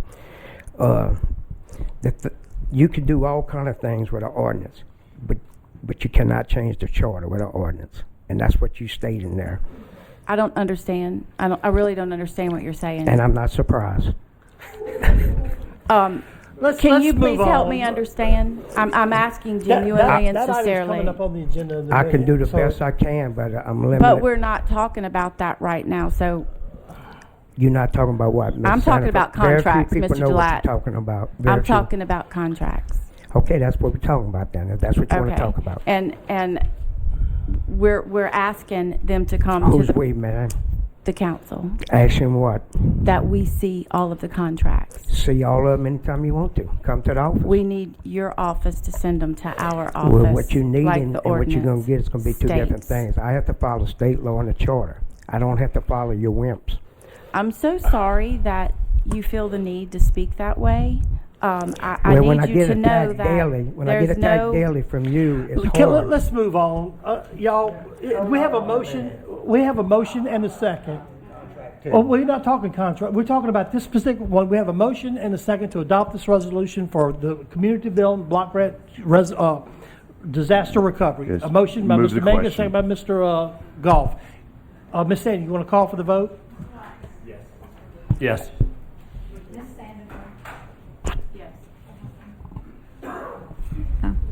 Try to do it. Ms. Sandifer, Mr. Shavers, Yeah. Mr. Erdy? Yes. Mr. Wascom? Yes. Mr. Mangus? Yes. Mr. Goff? Yes. Mr. Coates? Yes. Mr. Taylor? Yes. All right, item 15, introduction of ordinance, an ordinance to amend section, chapter 125, subdivision regulations, subdivision without improvements, procedures with subdivisions without improvements by deleting the section in its entirety. I believe Mr. Ryan Shavers has placed this on the agenda. You want to, let's see, you want to read this by title, Ms. Sandy? Yes, sir. This will be proposed ordinance number 24-26. It's an ordinance to amend Chapter 125 subdivision regulations, Article 4 subdivisions without improvements, Section 125-51 submittals, and Sections 125-52 procedures with subdivisions without improvements by deleting the sections in their entirety of the Code of Ordinances of Livingston Parish. And the public hearing will be held on September 12th at 6 p.m. All right, Mr. Shavers, for Just an introduction. I don't have anything to add to it. It's just removing that out of the codes. motion to introduce Motion it? to introduce it, correct. Second? If there's no second, that's, It's just removing subdivision without improvements out of our code of ordinances. I'll To second where that. that, okay. second, who was it, Dean? Dean? Okay, we have a motion by Mr. Shavers, second by Mr. Coates. Any more discussion? Ms. Sandy, you want to call for the vote? Mr. Watts? Ms. Sandifer? Yes. Mr. Shavers? Yes. Mr. Erdy? Yes. Mr. Wascom? No. Mr. Mangus? Yes. Mr. Goff? Yes, one question. Did this go to the ordinance committee? Yes, sir, it did. I did, I missed it. All right, thank you, yes. Mr. Coates? Yes. Mr. Taylor? Yes. All right, that motion carried. And item 16, introduction of ordinance to update code enforcements by amending chapter 1 of general provisions, general penalty for violations of code, separate offenses. Mr. Taylor placed this on the agenda, and so before we get started, Ms. Sandy, would you read this introduction of ordinance by title? Sir, it's proposed ordinance 24-27. It's an ordinance to amend Chapter 1, General Provisions, Section 1-8, General Penalty for Violation of Code, Separate Offenses of the Code of Ordinances in and for the Parish of Livingston, and the public hearing will be held on September the 12th at 6 p.m. All right, Mr. Taylor, you want to give us a quick update on what this ordinance is going to accomplish? Yes, so what this does is it gives the compliance office some more room to be able to enforce our ordinances better, right? So this allows them to, instead of having just certified mail, they can go and actually to the property or wherever something is happening, and it gives the the enforcement agencies the ability to write a summons there or write the summons and give them allotted time. Right. You know, so it could be for 24 hours because it may be something that only takes 24 hours. It could be 15 days. I see. And So- currently, the ordinance just it says you shall send a certified mail. This Yes. allows them to hand deliver those. Yes. It's pretty straightforward. Is that a motion to introduce that ordinance? That is a motion. Is there a second? Second by Mr. John Mangus. Any discussion? Ms. Sandy, you want to call for the vote? Yes, sir. Mr. Watts? Yes, I'm sorry. Ms. Sandifer? Yes. Mr. Yes. Mr. Shavers? Yes. Mr. Erdy? Yes. Mr. Wascom? Yes. Mr. Mangus? Yes. Mr. Goff? Yes, don't forget to turn your mics off, guys. No, that's Coates? why- I think that's why. Yes. All right. Mr. Taylor? Yes. Motion carried unanimous. Item 16 is the introduction of an ordinance. Ms. Sandy, you want to read by the title? It's the same basic thing, but you want to read by title for the second one? Is it 16 or 17? 17, I'm sorry. Okay.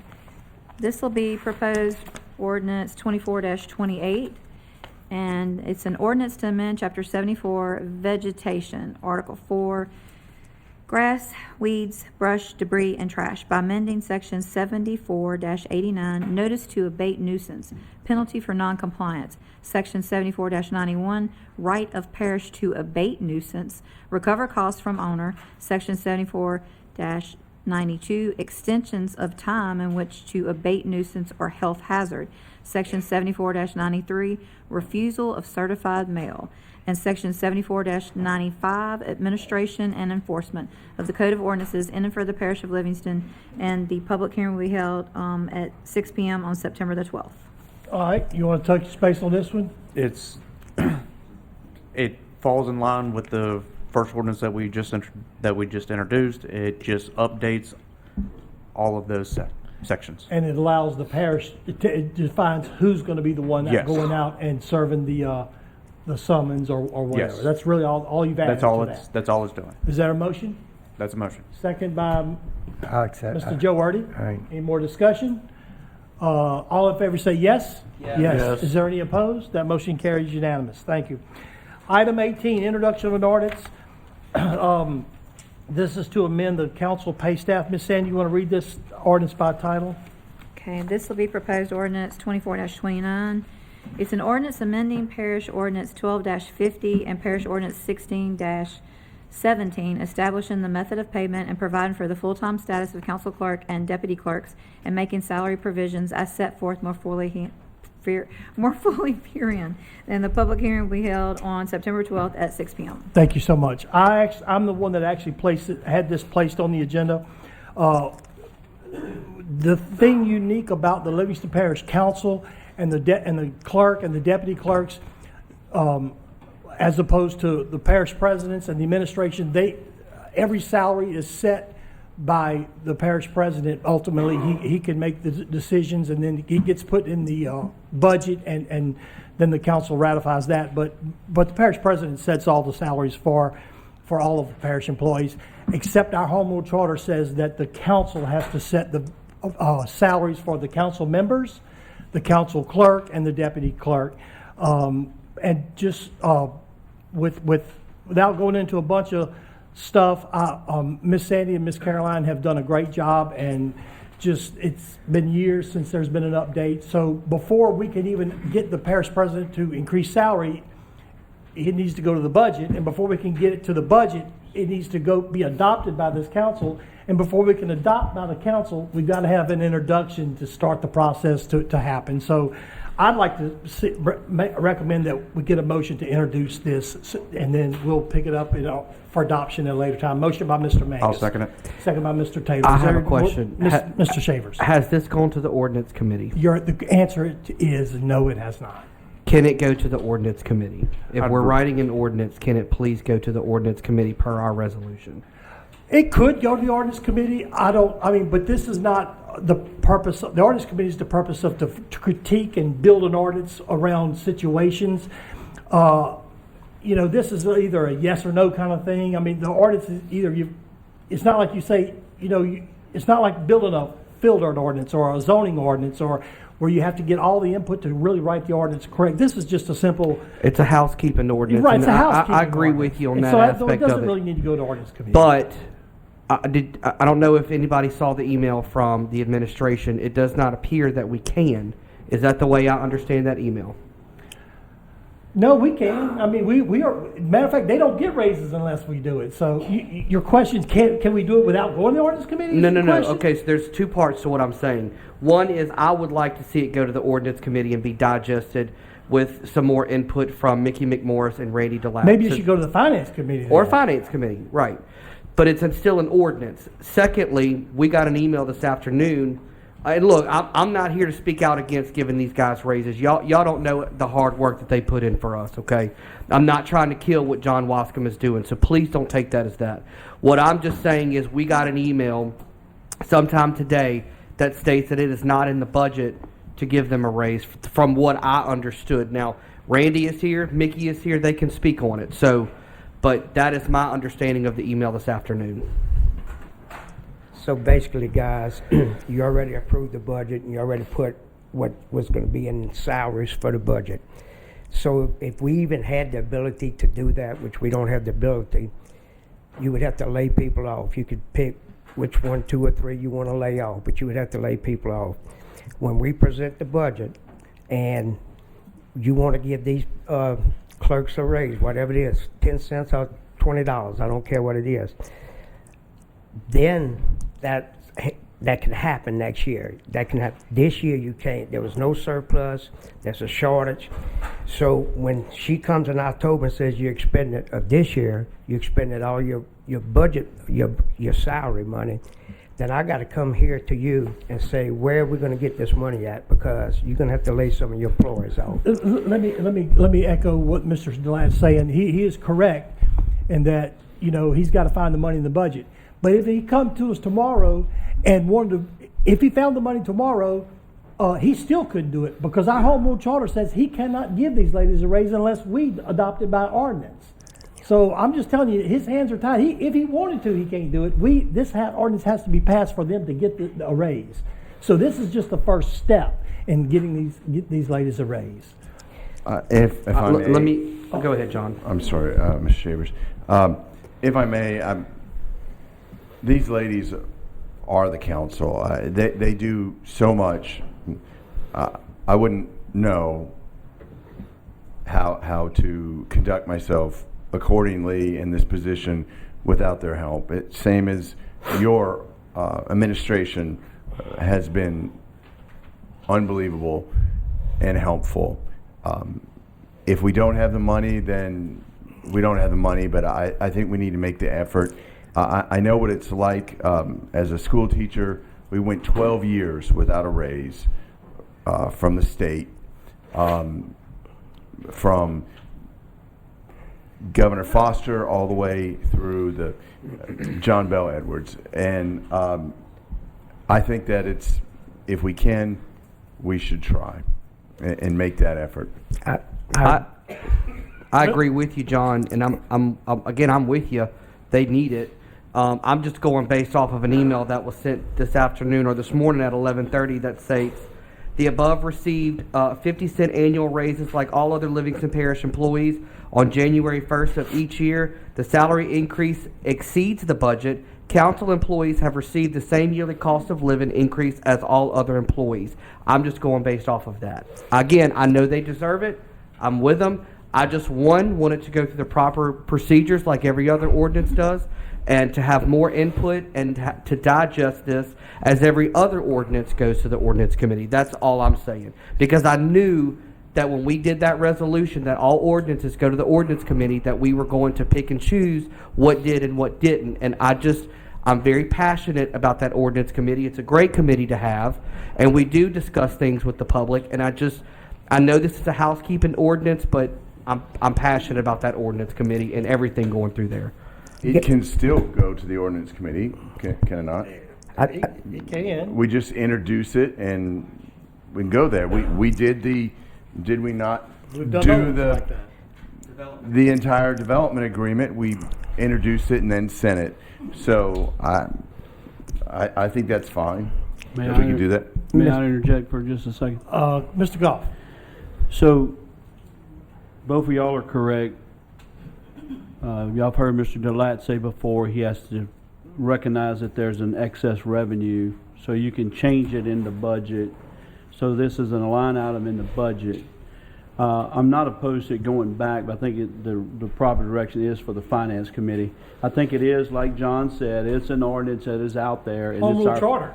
It's our process that we have to do it, and the only thing that changes is actually the number. So I don't know that it needs to go back to the ordinance and bog them down. They're going to have enough going on. But I think it definitely needs to go to the finance, so the finance can do exactly what they're talking about, and what they're talking about is not in the budget, or it is in the budget. Mr. Mickey can show up, anybody else that wants to show up. And we can digest, because we're fixing to get in the middle of next year's budget anyway. So we can prepare for that. If for some reason Mr. Randy finds some money before the end of the year and says, hey, I can add 5% to it, or I can add 10% to it, then he'll come up and recognize that along with his budget amendments that he's going to present for the end of the year. So my recommendation is just send it to the finance committee, let them digest. I think it is absolute unanimous that they deserve some assistance and that they do an awesome job for us in all aspects. So I'll make a substitute motion? I'm gonna make a substitute motion that it goes to the finance committee. Once the finance committee digests it with the not support, but with the input of the administration, Then it goes to the ordinance committee to be processed and then back to the council. That's my substitute. All right, we motion. have the motion to adopt, to introduce it, the ordinance as it is, second by Mr. Goff to Mr. just, Chairman. introduction, 1 second, I want to clarify this. But we have a substitute motion by Mr. Shavers to not introduce it, if I'm saying, Correct. Is that correct? You don't, to not Not introduce tonight, it and to send go it, to and the- just send it to the finance and then the ordinance.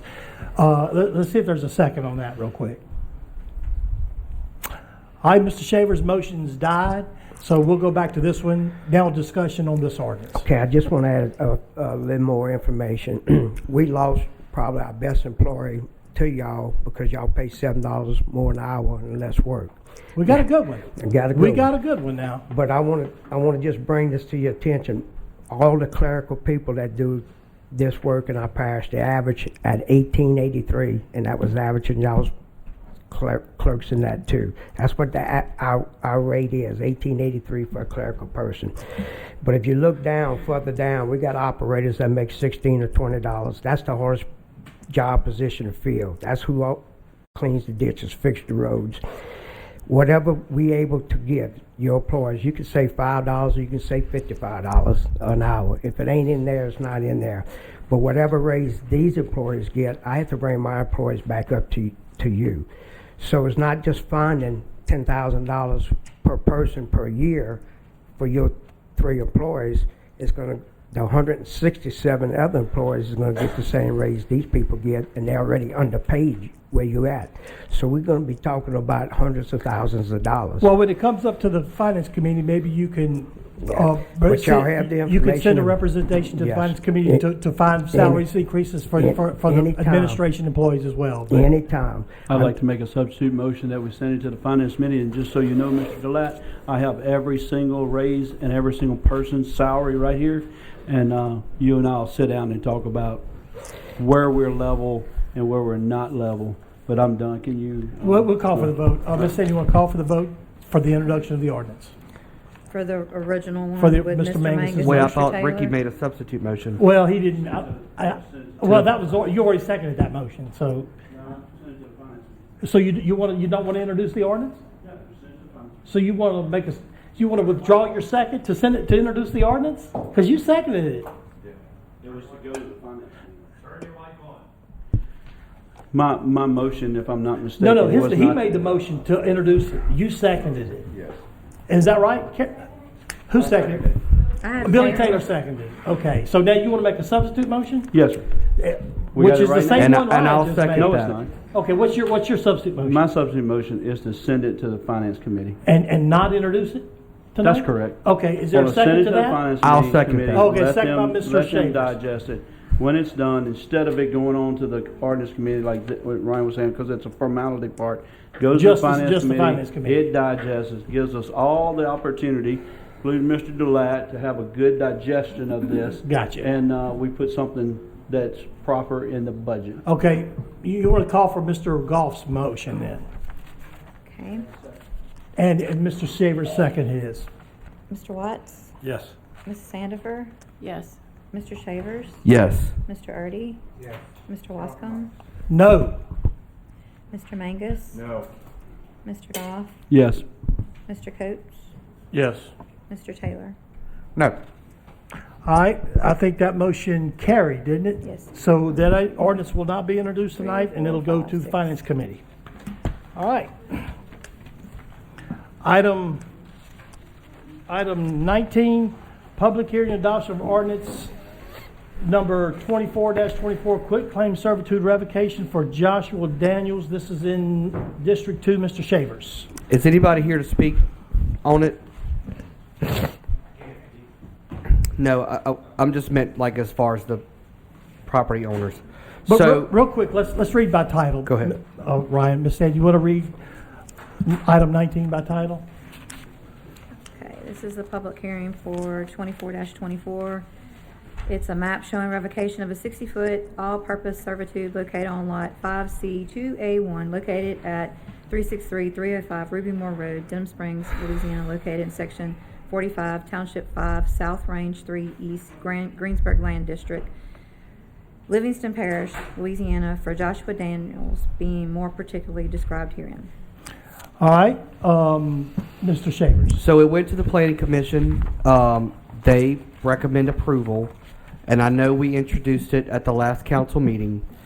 And I'm good with the actual revocation, but I want to say, whoever, if it's the planning department, if it's the engineers, whoever it is that is putting these on the council agenda, please, if it's an introduction of an ordinance or an ordinance to revocate a servitude, to please put it on the council agenda. I don't know how everybody else feels. I'm speaking for myself, and you just heard me give the same spiel about the salary increase. It is on the council agenda. I meant on the You mean the ordinance ordinance committee. I'm committee. sorry, Okay, on the alright. ordinance committee. I'm sorry, it has to go to the ordinance committee. So, I'm good with it for now, but going forward, these need to go to the ordinance committee, just like every other ordinance. So, I'll make the motion to, approve. First, I hereby declare a public hearing open. Is anyone to speak for or against this specific ordinance, servitude revocation? None being, I'll close the public hearing. We've got a motion by Mr. Shavers to adopt the ordinance. Is there a second? Yes. By Mr. Goff, seconded. Any discussion? Ms. Sandy, you want to call for the vote? Mr. Watts? Yes. Ms. Sandifer? Yes. Mr. Shavers? Yes. Mr. Erdy? Yes. Mr. Wascom? Yes. Mr. Mangus? Yes. Mr. Goff? Yes. Mr. Coates? Yes. Mr. Taylor? Yes. Item 20. One comment, if you don't mind. I've been quiet most of the night. Y'all got to say that. So what Mr. Ryan is saying, I don't disagree with, but from a time logistics standpoint on the ordinance, if it shows up, I know it might put you and I know already y'all are having meetings prior to each council meeting. So I just want everyone to know that it's not going to slow anything down. But if you could be cognizant of that, if for some reason y'all don't have a meeting, but that shows up, we need to try to keep it in a timely fashion. Okay, I'm shutting up. Can I add, Ms. Sandy, who called and requested this to be on the agenda? Do you know? It goes to the planning commission. They go get on the agenda. We have an ordinance that Natalie Allen and I worked real hard on. Everything is done in the planning commission. When y'all get it, all you have to do is approve it. So we can change that ordinance that says they can approve it, but the next step is the ordinance committee. Can we make that change? Absolutely. Perfect. Okay. All right, finished. Item 20, public hearing and adoption of ordinance LP number 24-25. Ms. Sandy, you want to read by title? Yes, sir. This is an ordinance to propose an election to amend the Home Rule Charter of Livingston Parish to authorize the parish council to engage legal counsel and to provide further with respect thereto. All right, this was placed, I believe, we had this introduction at the last council meeting, and I hereby declare a public hearing open. Is anyone here to speak for or against this specific ordinance, the adoption of this ordinance with changing the Home Rule Charter and sending to the vote of the people? We have someone in the back. It's a familiar face. Yep. Sarah Ferris, 19241 Plantation Trace Drive, Livingston. I just wanted to reiterate that this is just to put it before the people, right? This is just to put it on an election for the people to have their say in what goes on. So I'm in support of it so that the people can have their say in the next election. Thank you. Thank you, Ms. Ferris, and that's exactly what it's for, to give the people an opportunity. Mr. Clemens, you had something to say? Brian Clemens, 34332 Robbie Lee. I would like to ask you to do this as well. I know that the sentiment was given last time that we were talking about looking at several changes to the Home Rule Charter. Rather than lumping up all of the changes to the Home Rule Charter that are being considered, I'd rather piecemeal them one at a time. In particular, it would behoove us to have our own legal counsel settled. This is an issue that's been talked about now for a year. And I personally would like to see this particular one solved first before we take on the bigger picture of the entire Home Rule Charter. So I recommend that we do this. Thank you. All right. We had someone, Mr. Gillette. Go ahead, Randy. I'm also in favor of the ordinance, but I caution you, if you're gonna ask to hire an attorney, that could be a problem, because that money's not there, I'm telling you. Use the existing 5 attorneys you have now and let it go forward. But if you're gonna hire an attorney, we're right back in the same place we're dealing with over and over and over. You're gonna make me try to find money that's not there. It's like what the state does to you, unfunded I don't think mandates. that's on the agenda item.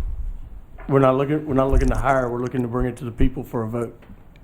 Okay, I thought I seen in there that you was hiring an attorney for the ordinance. I do have a question, Mr. Delat, while you're up there, regarding the election and hiring a new legal counsel. There was a contract that was sent to us a while back for $2,000 for Moody to come to every council meeting. Is that correct? Yes. Has he broken that contract with not being here? We haven't signed the contract because it's been reasons. I signed it, the DA didn't sign it. And the reason being given is that the council didn't approve it, is what he told me. They didn't approve of? Y'all didn't approve it. Okay. Okay. Anything else? Thank you, Mr. Ladd. How much money is this going to cost us For what? to put this on the ballot?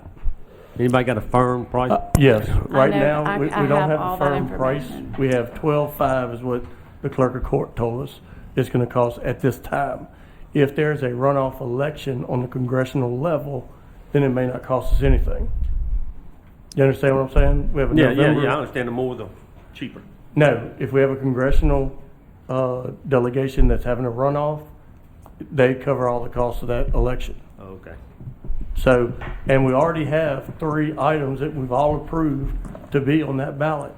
But y'all only ask questions about this particular item, and I don't understand why that is. We had someone else. We scrapping for money, trying to get people raises, and I just don't want to waste no money.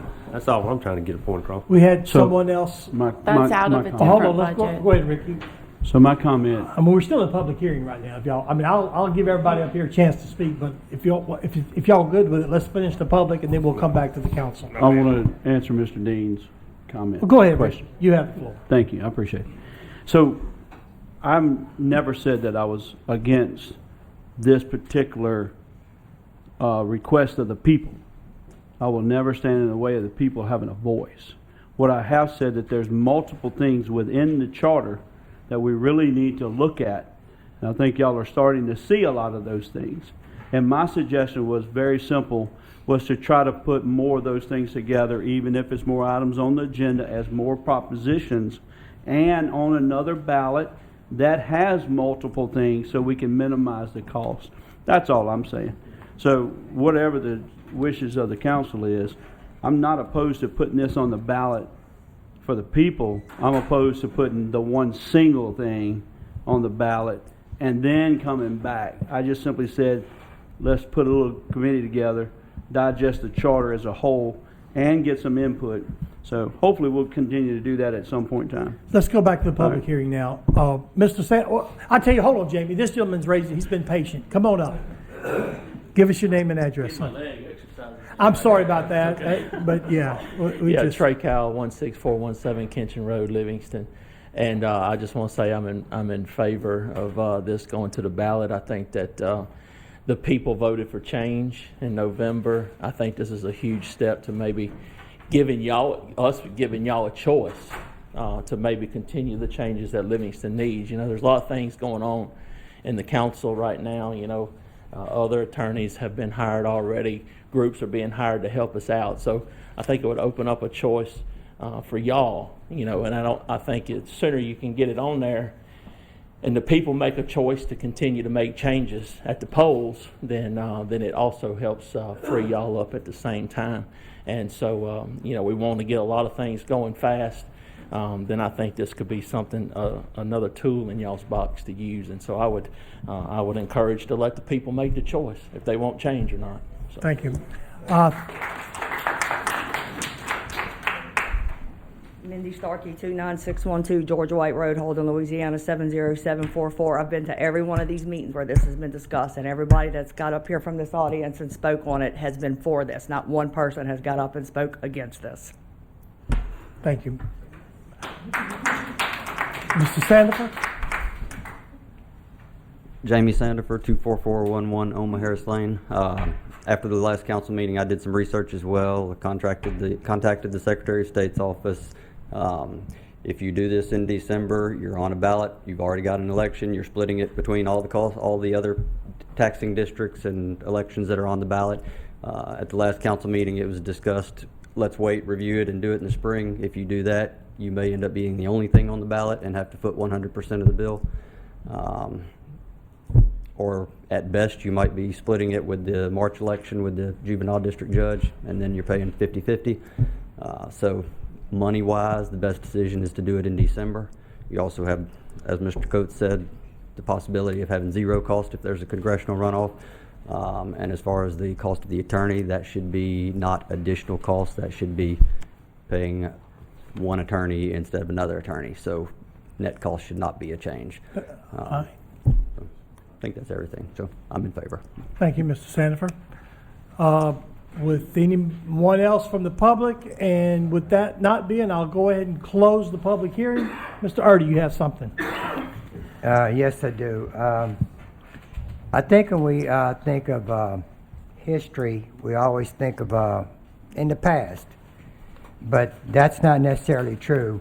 History is always in front of us because we have the right, we're in a position tonight to move forward and make history more than ever been in this council to my knowledge. And let me get my glasses on so I can read my notes better. I apologize. But tonight, this council has a chance to make huge history here by the charter change. And like I said, the history is all out here right in front of us, and it's waiting on us to decide and to react and to move forward with this. It's not always behind us, it's what's in front of us that's going to turn into history later. So we have that chance tonight to make a huge impact by supporting this Mr. Coates' motion there. Ms. Sandifer, did you have something? Yes, I want to explain because I contacted Jason Harris and he contacted the Secretary of State, Nancy Landry, and I want to break it down so that everybody understands. This election will cost us $12.5 as it stands. If we have a federal runoff, if there is a congressional runoff, feds cover the whole thing. It will be no cost to us. There likely could be a Public Service Commission runoff at the December election, which will lower our cost from $12.5. When you have propositions on a ballot, you cannot lump them all together. They have to go item by item. In one election, to add, say we have I don't know if it's going to be in March or April in 2025. If we add something then, it will be $95,000. And it goes down with each additional from there. Now, if you get the school board on the agenda, they're a different taxing district. They have to pay their costs, so we share with them. The same with, and on down the line. It will not minimize the cost. This election is a sweet deal, honestly. The primary is in November. The general is in December. And this is a really good price for this. So I just wanted to explain it and break it down. I did learn a lot from Jason and the Secretary of State with the response. So I do have a question, and this may be a question for Randy, but with Chris Moody's contract of not coming to the council meetings and not having that obligation, so there's obviously no violation of his contract because he's not here. Can we, with the home rule charter, hire Dan Garrett for special counsel to represent us at the council meetings for the same price that Chris Moody quoted, which I think he's already sent that contract over? It's no additional cost because we're already paying the $8,000. Can we hire Dan Garrett for special counsel, and that special reason would be to represent us at the council meetings?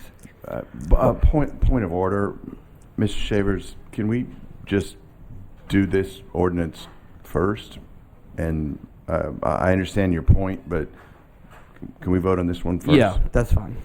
All right, I think we had, Mr. Chairman, I'm not against bringing this to the people at all. I'm not. I'm just, there's other things in this home shortage, and I don't understand I don't see how you could say that you can't lump them together, because this whole thing was passed as a pamphlet at one time, every bit of this. So it was lumped together. As one document. Right, as one document. It's a document, though. Now we're breaking it But down. I mean- Now we're breaking it down into propositions. That's one document. I mean, I'm not making it up. I did. didn't say that. I'm just. okay, I'm so good. we have, Mr. Chairman, I just want to, maybe I didn't answer Mr. Coates correctly. I keep reading this about hiring, I'm thinking, I'm interpreting it says hiring legal counsel. I'm for this, but if you put me in a position where I got to come up with more money, it's going to put me in a position I can't be for it. So what I'm saying is, engage legal counsel can be a. That's the proposition, sir. That's the proposition that we're putting on the Okay, so ballot. it's not to go. It's not to engage okay. anyone at this Thank you so time. much for that clearness. Okay. all right, we had who made the motion, Caroline, the second? Okay, is there a motion I'll make the motion. to adopt this ordinance? Yes. Second. Second by Mr. Ricky Goff. Any more discussion from the council? Ms. Sandy, call for the vote. Yeah. Yes. Yes. Yes.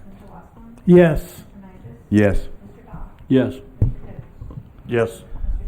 Yes. All right, we're going to be sending that one to the vote of the people, sounds like. Item, I had to pause for that. Item 21, adopt a resolution for the allocation of ARPA funds for the purpose of Livingston Parish Animal Control. Mr. Ryan Shavers. So, because we don't have legal counsel here, we asked Brad Cascio to provide the regulations of what ARPA money can be used for. And because no one is here from Moody Law Firm, there's no sense in even talking about it. I pull this item from the Pull agenda. it. That's fine. If I may say one thing, you're absolutely right, Mr. Shavers. But I tried to reach Mr. Cascio today, and not defending anybody or picking any law firms, whatever. He was doing final, yeah. He was on a doing- trial. Yeah. I understand that. Closing but statements in a aggravated rape trial. I understand, and I'm not going to go into the specifics of that. But I definitely think that Chris Moody could have, at a minimum, been here. Well, you know? and you know, we had a resolution, and I think he sent you a list of those regulations. Did you get it? 'Cause Yeah, but he sent them to me, but it was like 30 pages. Yeah, and he 70 said- pages, 'cause Yeah. I got it too. He was It going right, to digest so, right. It that was a lot. for us, but Item 22, adopt a resolution to approve the authorization of a waiver of section 125, 126, prohibited uses for Jerry Kelly located off on Jerry Kelly Road. This is in Mr. Erdy's district. Mr. Joe Erdy, you know anything about this? Yes, I do. I've been out there like a lot of times, and there was. Are you Cody Bergeron? Yes, sir. That you're the guy I'm looking for, because there's been a lot of confusion about the wetlands and the marsh, and you're the one that knows the answer to this. Would you explain it to everybody, please? Yes. I'm trying Cody to get away. Bergeron, Representative Alvin Faber and Associates for Mr. Kelly. In the ordinance, they have the wetland letters. If you go 4 or more lots, you got to get a specialist to determine if there's any swamp, marsh, or fens on the property. And, per the ordinance, you can't develop in those areas. Mr. Kelly's simple resub, there's a church, 2 little small trailers that were never lotted up before. He wanted to put them in lots of their own, so it's not all one big 9-acre property. So we created 3 lots there, and then the additional 3 lots are for his children in the future. It's a large lot, it's 9 acres, nowhere close to the density requirements. There is a low area in the back, it's no swamp, marsh, or fens. So he's simply just asking for a waiver for the wetlands letter for the specialist. They get a little pricey, and for this case, it's a cut-dry thing. It would get approved. Mr. Erdy, are you willing to put that in the form of a motion? I am. To offer the waiver, motion by Mr. Erdy for a waiver. Is there a second? A second from this council? Calling once? Help Mr. Joe out on his waiver? Got a second by Mr. John Mangus. All right, any discussion? Ms. Sandy, you want to call for the vote? Can Can we have just discussion a Sure, second? absolutely. Can you explain it one more time? Just that I was trying to pull it up and with Mr. Goff and trying to figure this out. Explain what you're doing. So, for the, I don't remember when it was passed, any lots 4 or more for minor resubs, they want a specialist to go out on the property and make sure there's no swamp, marsh, or fens. Like I said, I don't remember when it was passed. It's kind of becoming a hardship for the minor resub clients, especially ones with large tracts. A specialist goes out, takes samples, makes sure it's not swamp, marsh, or fens, does a detailed report letter, stating that there's none on the property. And I think the whole purpose of it, if I'm not mistaken, is a density requirement, and you can't develop in those wetland areas. So for this purpose, he's not even cutting lots in the wetland area. He's not developing in it, and the density is nowhere close to 2.5 lots per acre. Yeah, go ahead. And these can't be resubbed if they don't fit with what we passed earlier. They've got to be an unnamed non-subdivision, right? Yeah, this is just a minor subdivision. It's only creating. But right, it's 6 got to be lots. older than 1980, correct? But this isn't a named subdivision. This is a 9-acre tract family land that he's owned for a long time. Yeah, it's just old family land. and Correct. he- It's He's not a just named looking down the subdivision. road somewhere. It's more of a mix-up than way this thing It's came my out. understanding, the only reason you're here today is because it would already be subdivided. However, we have an ordinance that says wetland requirement, and you're We have to saying provide a that, letter to the planning commission that there's no swamp, marsh, or but that fence. costs a lot of money to go out and About get some $2,000. wetland, Corps of Engineer or wetland guy to come Correct. out and do a determination.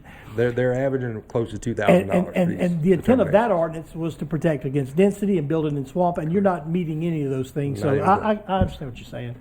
So we had a motion by Mr. Artie, second by Mr. Mangus. Is there any more discussion? Ms. Sandy, you want to call for the vote? Yeah. There we go. Mr. Watts, Ms. Sandifer, No. Mr. Shavers, No. Mr. Artie, Yes. Mr. Wascom, Yes. Mr. Mangus, Yes. Mr. Goff, Turn those mics off if you want. Yes. Mr. Coates, No. Mr. Taylor. Yes. 1, 2, 3, 4, 5, 6. It passed. That motion carries. Thank you. Congratulations. You got your waiver. Item 23, board appointments. We've got a few of them here tonight. Let's start with item 23A, accept the resignation of Miss Jamie Felder of Gravity Drainage District 2. Mr. Billy Taylor. So Miss Jamie called me a couple months back. They either built or bought a home, and they moved out of the district. And so she put in her resignation for the Gravity 2 Drainage Board, and so I'd like to make a motion to accept her resignation. All right, motion by Mr. Taylor to accept the resignation.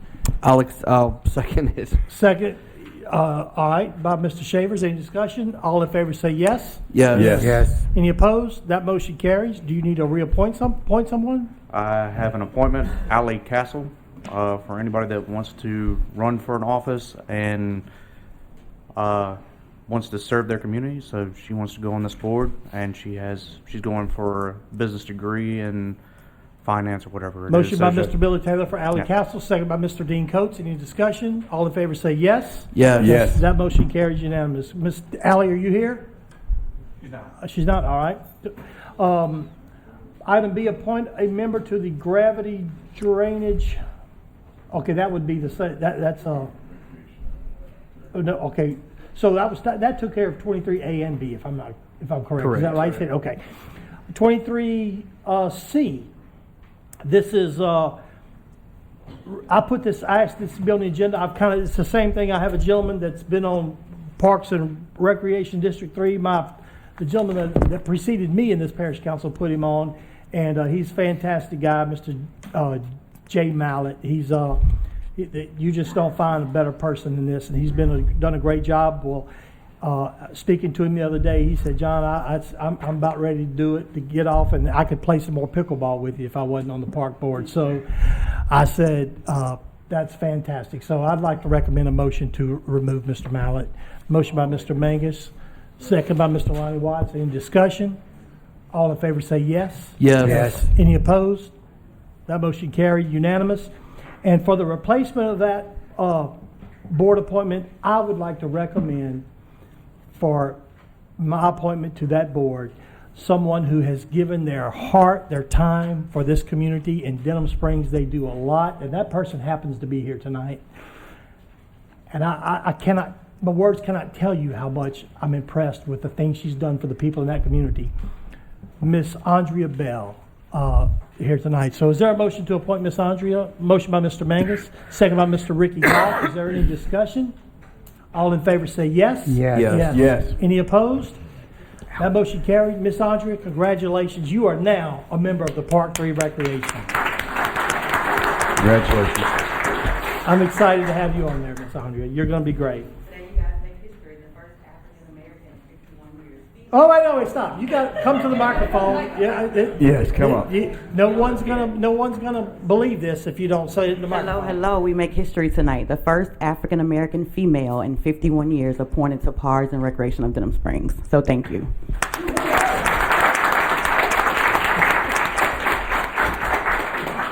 Fantastic. Let's do addendum item A1, board appointments, resignation, Livingston Parish Library Board appointment, Mr. Joe Erdy. Okay, yes, I'm removing Miss Wendy Neal, and I'm requesting. Let's do that first, Joe. Motion to remove Miss Wendy? Yes. Is there a second? I'll second it. Second by Mr. Shavers? Wait, what did they do? What's that? He wanted to remove, his motion was to remove Miss Wendy Neal. Neal? Yes. Okay. Is that right, Sandy? Yeah, she was telling me something I wasn't understanding. Okay. I'm going to call it, get to him in just a second. So we had a motion by Mr. Erdy, and who's the second? Mr. Ryan Shavers. I think we have someone in the audience want to speak on this. Come on up to the microphone. Alyssa, remove them.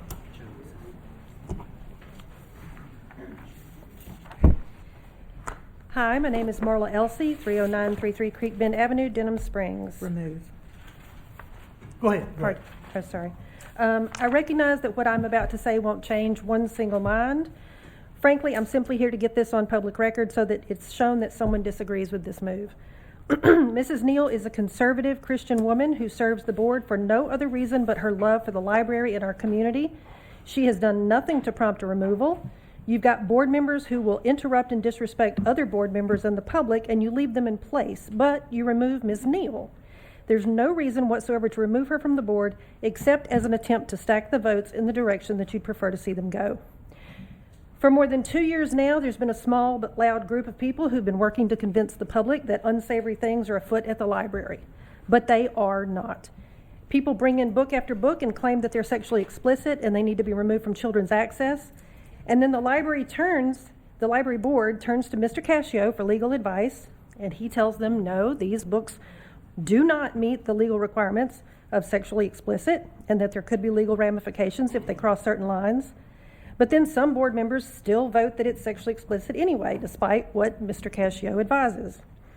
But Miss Neal votes with the law and with Mr. Cascio's advice in mind, and there's no reason to remove her except to stack the board. I didn't bother to come here when y'all replaced Mrs. Anderson because her term was up, even though I would have loved to have seen her stay. I didn't come when you replaced Miss Graham because I knew that it was hopeless to speak out then too. But here we are again for a third time replacing a library board person in 6 weeks. The last council seemed exhausted by the library nonsense. Aren't y'all tired of it yet? Here's a tidbit of information that one of those past councilmen shared with me after a disappointing board appointment. He told me, you know, I wasn't in favor of that board appointment, but we have a gentleman's agreement here. I vote for their board decisions without complaint so that they will vote for mine. Why? That's ridiculous. Y'all will sit up here and argue against each other and vote against each other on everything under the sun. But a change on a board? No, that just goes through, even though there's no grounds for it, and even though the council member suggesting replacements might land you in another lawsuit. There's no reason to remove Miss Neal except to stack the board. But despite this nonsense, despite the untrue claims, the majority of the public still loves and supports the library, as evidenced by their renewing the 10 mil, not 7.75 mil, property tax back in November. The majority of the public is going to be shockingly surprised when y'all finally chip away at the funding, chip away at the board, and the one institution that serves this community time and time again, no matter what. When the hours and the staffing and the selections dwindle and the people realize what the source of it all was, well, they nearly cleaned this house out in November. They might just do it again. There is no reason to remove Miss Board except Miss Neal, except to stack the board.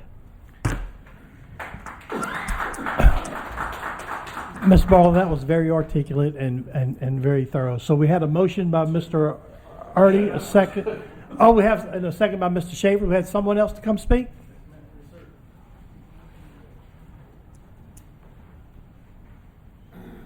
Give us your name and address, please. All right. My name is Jordan Gonzalez, right, 23784 Spring Hill Drive. Good evening, friends and neighbors. I'm here tonight because, like many of you, I love our library. It's more than just books. It's one of the jewels of our community that so many of us cherish. But in the past year or so, there's been a push to change our library. Some of these changes aren't just misguided, they're unconstitutional and wrong. A weird agenda pushed by a few fanatics using divisive and dangerous rhetoric. Their actions hurt our community and especially children. We need leaders on our library board that understand this. People like Wendy, who have been a voice of reason. This isn't about politics or culture wars. It's about keeping our library open and welcoming to everyone. When policies lead to lawsuits, and there will be probably lawsuits if the acts keep going, leads to lawsuits and funding cuts, we all lose. We end up paying for services we once got for free and lose community. Movie nights, school projects, resume help, adult classes, book clubs, fun events like music shows and arts and crafts, and even theater. All priceless experiences that the entire community can enjoy and benefit from. This threads our community together and helps build up some of our most vulnerable. I'm not sure why this replacement is happening or who's calling for it, but let's make sure our library board appointments reflect all of our community's values. Let's remember the tenets of the First Amendment, and let's keep our library strong, vibrant, and accessible for all. Thank you. I'll have a question before you go off. When you talk about lawsuits, can you elaborate on that a little bit? No, thank you. Okay. Is there anyone else in the public? Up. Thank you, Council. Our great governor was very frustrated with some of the small voices in our state who were upset about the 10 Commandments. And he reminded the news media that we just held an election. We just elected an overwhelmingly conservative agenda for the state. There should be no discussion. If your child doesn't want to read the 10 Commandments, cover their eyes. We're in Livingston Parish. We want family. We want faith. We don't want filth in the library. Our president-elect, soon to be, is already championing these values. Our attorney general is sick and tired of it. You have the rights to do what you want to do. Don't be afraid of lawsuits. We know where the lawsuits come from. The same people who are complaining about stacking the board. Thank you. All right, we have someone else here to speak. Come on up, give us your name and address, please. Hey, my name is Logan Vicelli. I live in Denham Springs, and just want to quickly note, I believe the tax renewal for the library only passed by, I think, a few hundred votes. So with that, it's kind of hard for you to say, well, the parish just loves our library. They renewed the tax. So I think that's a little outlandish. And also, if Miss Neal is a conservative, and a Christian conservative at that, I guess that makes me the King of England, if that's the truth. So I really appreciate you, Mr. Joe, doing this because you're following your faith. You're a Christian first before anything else. You have that position because of God and the people that elected you.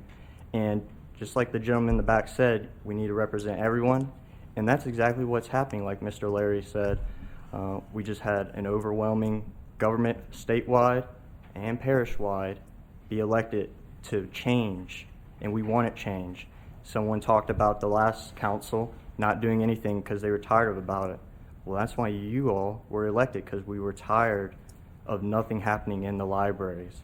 So I just want to say thank you, Mr. Joe, and everyone else that's already made an appointee to that board to better reflect our parish due to the radicalness that has unfortunately fallen on the bureaucracy in the library for a long time. So I'm glad we're finally getting to do the right thing, protecting children, and going about it the right way. Thank you. All right, thank you, Mr. Logan. All right, we had someone else. I believe this is another familiar face. It's been a minute since I've been up here.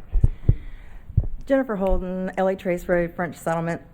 I might be shaking a little bit because, you know, I get a little upset when we are accused of being the ones to be hateful, to be homophobic, and all these things. But it boils down to this. We did have an election, and we elected people because we're tired of our principles being stomped on and always being asked to be tolerant and to not, you know, we are not allowed to be offended, but they can be offended about everything. Amen. So here's my thing. I have 3 grandchildren. I raised 2 sons. And as they were children growing up, I raised them in an environment to teach them to the best of their ability to be just the boys that they are. I did not tell them anything about sex until it was time to talk about the birds and the bees. Let's let kids be innocent, and when it's time to talk about sex, let's talk about it. Let's not plant little seeds. And I'm going to finish this off with one little thing. My daughter-in-law went to the library, Denham Springs Walker Branch, after that last meeting. There's a book called Johnny the Walrus by Matt Walsh. Fantastic little book. It's a little cardboard book. I bought one for my grandkids, and I bought one for my nephew's daughter as well. She went to the library to request it because this is a great little book.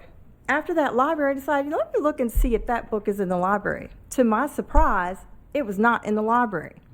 There's also a book called D-Trans. That book is not in the library. There was a few others that I looked up. Everyone that I looked up back to back was not in those libraries.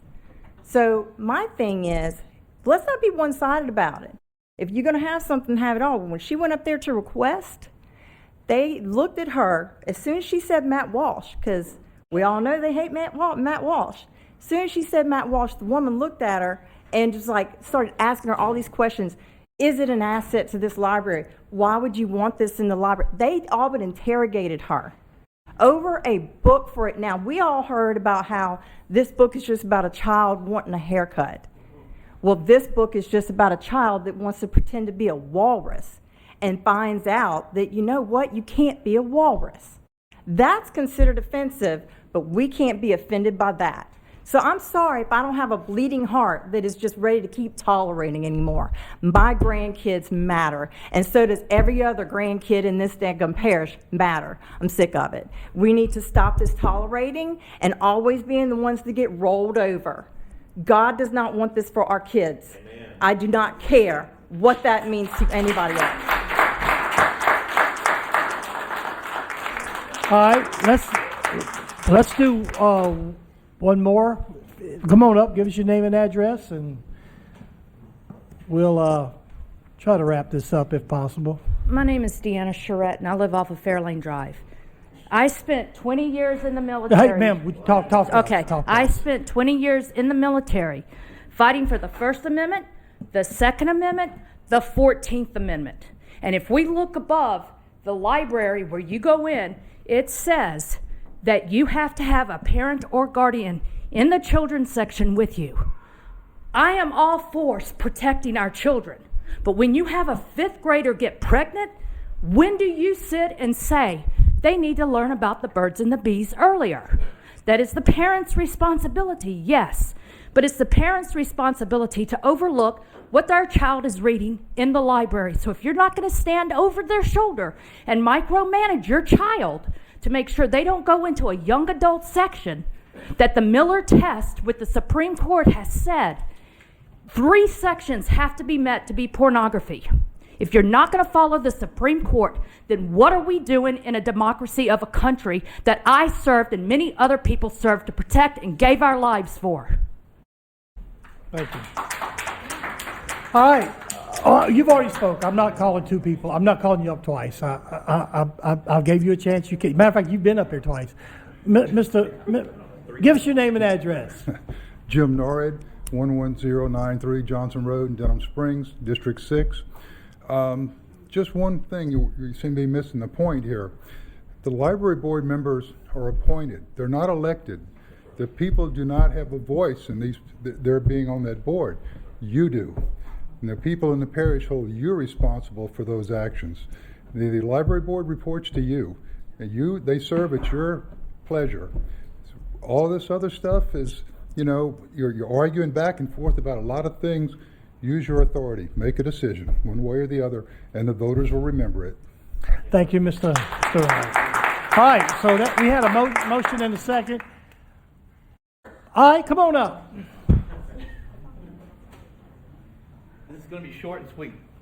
I'm Googling stuff here while you guys were discussing the What's library. your name and address, please? Oh, Benny Hayes, 29865 South Pine, Livingston, Louisiana.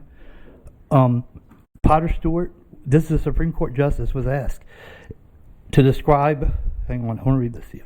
To describe his test for obscenity in 1964, he responded, "I know it when I see it." So, if you look at these books, and I've seen them too, because they have excerpts all over the internet. When you just look at what's been going on in the national conversation, right? It's obscene, and you know it when you see it. When Tommy is being asked to teach Johnny how to touch his butthole in a book, it's obscene. I mean, they don't have Playboys and they don't have Penthouse magazines in the library. And people love to say this is a book burning. They love to throw that in there. No, you can go buy it on Amazon for your kid. That's it. Thank you. All right, let's go ahead and call for the vote now. I forgot. The motion was Joe. The second was Ryan, I believe. No, remove the addenda. The agenda says remove Wendy Neal. Is that correct? No, he says remove on the agenda. All right, and you want to call for the vote for that? Mr. Watts? No. Ms. Sandifer? Yes. Mr. Shavers? Yes. Mr. Erdy? Yes. Mr. Wascom? Yes. Mr. Mangus? Yes. Mr. Goff? Hey, can I have a question? I know it was a motion, but I thought it was, so is this person term up or not? No. They're in the middle of their term? Okay. So I have a difficult time with removing someone in the middle of the term. I know that we've been given that authority to do so. And I know that the library is going through a lot of struggles, and I know they don't care for me very much, but I have everything to back all of that up. But my vote's no. All right. Mr. Coates? I'm sorry, what was the motion? I'm just picking. To remove. Yes. Mr. Taylor? Yes. All right, that motion carried, I believe. Did you want to appoint someone? Yes, I do. Miss Summer Smith, and she's in the audience if she'd like to step up, Is please. there? Let's get a second first. I'll second. All right, motion by Mr. Hardy to appoint Summer Smith, second by Mr. Dean Coates. Come on up. Come on up. Do you understand? No. You have to name the length of her term. What's my choices? I'll be quick. I just wanted to come up and say one more thing, that I think we should heed our own advice. If you don't like something, don't look at it. And then this next pick, I wish her the best. And I just want to remind everybody that trans and queer kids exist in this community too. And when we talk about protecting children, it's not just Christian children. It's trans children and queer children and black children and brown children. This community is diverse, and that's what makes it beautiful. So I only hope this appointment keeps that in mind and remembers that. Thank you. All right, so we had a motion by Mr. Joe, second by Mr. Dean Coates to appoint Summer Smith. Summer Smith. All right. Mr. Cowell, you had something?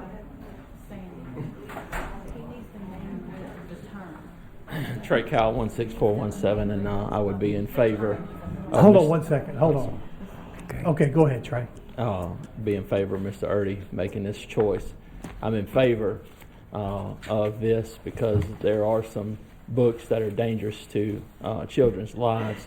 What got me involved in the library is when I had to walk into the principal's office of my kid's school, because this library wants to bring that mess on the campuses of our school without parents able to go on school on the same library mobile. Right. Mm-hmm. That's a problem. So this parents is over this, parents is over that. They're going into school And how do you get into schools these days? Well, you got to get the secretary to press a button, walk through a door. And listen, these librarians at the school, we got a good one at our school. I like our librarian at our school. But she can't watch every single kid walk off of that library mobile. So the day I had issue with the library is when I had to walk in that principal's office and say, if my kid needs a book, you tell me what book they need. Because they're not walking on that library, because I seen what was on that mobile library. If you want to see what was on that mobile library, I got it on my phone. I'll show it to you. Thank you. Mr. Mangus. I don't, if you know me, I don't really weigh a lot in on this. Two things real quick, and I'm sorry, Ricky's been so quiet tonight, and I promise to be quiet too. But number one,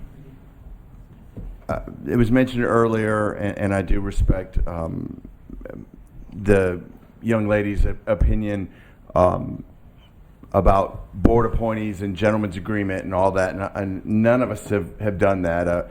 We've voted against each other on that, but I do understand that has happened in the past. Councilmen, councilwomen, we put a great deal of thought into our board appointees. It's not a political deal as far as any money or anything exchanged. Tonight, we made history. She made history. Andrea Bell. It's a lot of thought that goes into it. Wally Ibarra getting appointed, people like Larry Davis being appointed. It's not an easy decision, but as Mr. Norred said, it's our decision. I'll say it again, and I'll shut up. I visited 1,250 homes and knocked on 1,250 doors to get elected. Okay, as a school teacher, without a great deal of support. If you want to affect that kind of change, your ideas are great. Run for office. Do that, please. There was not one Democrat that ran in the previous election for us, for the council and all of that. If you want to do that, run. Please, go out and do it. I did it, and that's what I wanted to say as far as that goes. And as far as, last thing, library restrictions go, as a teacher, again, I remember when my son was in the 2nd grade, and he was gifted and read, and he was so happy, came home from school that day, and I'm like, Cameron, why are you crying? And he says, we went to the library today, and I'm like thinking all kind of what horrible things could happen. And I said, Cameron, you love the library. I take you to the library, and public library. And he said, they won't let me check out a book. I'm like, wait a minute. I work in the school system. My wife works in the school system. No, I'm going to find out. Call the principal, call the library. The library's policy at that school was 2nd graders could not check out chapter books. Well, my son was in 2nd grade and he could read fluently. And they wouldn't change that policy under anything. So I went and got him a library card and the public library, and so he could check out books. If we can enforce rules like that a 2nd grader can't check out a chapter book, that's ridiculous, okay? And we need to think about that. And that's all I'm going to say. I'm going to shut up. I'm sorry. All right, so we had a motion and a second. Now let's ask to appoint Ms. Summer-Smith. Sandy, you want to call for the vote? Okay, Mr. Watts. Ms. Sandifer. Yes. Mr. Shavers. Yes. Mr. Erdy. Yes. Mr. Wascom. Yes. Mr. Mangus. Yes. Mr. Goff. Yes. Mr. Coates. Yes. Mr. Taylor. Yes. All right, that motion carried, I believe, unanimous. All right, Mr. Joe, you want to name the term? The term is for the remainder of the term, and it expires 6/30/25. All right. And could you come up, please, and speak? Is Summer here? Yeah. Yes. Does she want to talk? She might not want to. Oh, you're welcome, Ms. Sommer. All right. Let's see here. Let's go to the next item on the agenda is item 24. This is an executive session regarding Harold Parker Marcel Jr. versus Livingston Parish, the state of et al. And I think, Dean, was it you or Mr. Joe put this on the? It was you. Okay, I'm gonna just turn this over to you then. All right, well, this concerns some litigation, and we're going to go into executive session to discuss that. And if there's anything needs to be done after that, we'll come out and we'll do anything in front of the people before we do anything at all. I tell you what, if you want to, before we do that, let's bump on the Finance and Ordinance Committee. That way, if anybody wants to leave, they can leave. So let's do Finance. John, did you have any report for Finance Committee? No, sir. We didn't have any. Ordinance Committee, Dean? It was very quick, but the ordinance that we had, we pushed forward at this meeting, and I want to say something. I think Mr. Shavers has something to say as well. Yeah, my moratorium on subdividing, I wasn't at the last council meeting because of a family emergency, ordinance meeting, but it will be on the next ordinance committee meeting. I do apologize. I sent out a Facebook post. I think we may have made an addendum to the agenda. I do very much apologize, but I had to go to the hospital with a family member, so it'll be on the next ordinance committee meeting. All right, is there an attorney going back with us, Dean, or so? I mean, nobody showed up. Is there something? It's not going to be necessary. We can just. Is there need to go to executive session, or? Yes, I think we need to go to discuss our options for furtherance on this. Okay, Mr. Gladd, you had something? Yes, if you're going to vote on executive session or not, it doesn't. I don't know if y'all are or not, but I want to clarify a letter that I sent out that I know you're going to read in executive session, and I won't be privy to that. And it's a very emotional situation for me because I've been where Mr. Joe's been at. Same exact thing happened to me. And I want to start by saying Mr. Joe's been a personal friend for me and has done a lot of things for me just as I have for him. But that doesn't relieve me from my responsibilities to the taxpayers. In my opinion, in this letter was wrote with help from the legal department along with past history in the budget.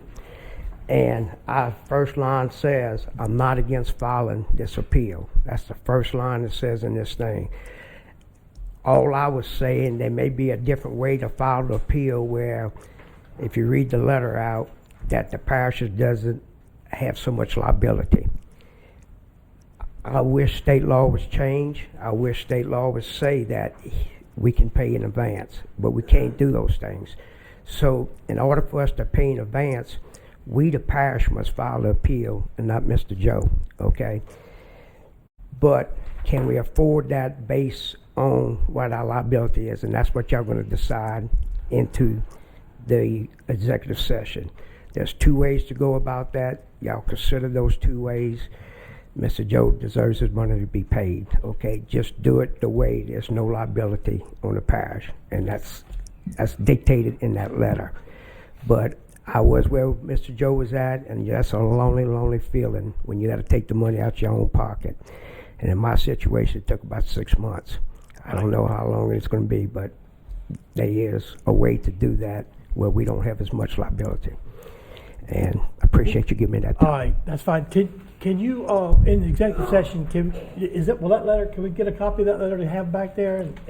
Okay, that's fine. Would the council be okay with Miss Sandy Teal coming in there with us, or would y'all be okay? I'd like for Sandy just to, if there's any notes or something that she needs to take. So what we'll do is we'll just go ahead and go to executive session. Did you have something you wanted to say? I do, and I'm very close and personal to this case. I think Mr. DeLatte's confused. This executive session is not about Mr. Joe's lawsuit. He's got his own attorney. He's filed his own appeal. This is about you as a council, as a whole. Y'all need to make a decision. The agenda item says Marcel Parker versus Livingston Parish. It don't say Marcel Parker versus Joe Erdy. He's taking care of his business. Now y'all need to take care of yours. Thank you. All right, let's go ahead and go into executive session. I make a motion to go into executive session. Okay. All right. Second. Is there I'll second. a second by Mr. Coates? Now, you had a quick thing? If it's about Livingston Parish government will not have to pay any, I'm talking about Livingston Parish government, they will not have to pay any settlement. They will not have to pay any judgment as it stands right now. If Livingston Parish goes to court, then they can be liable for a judgment.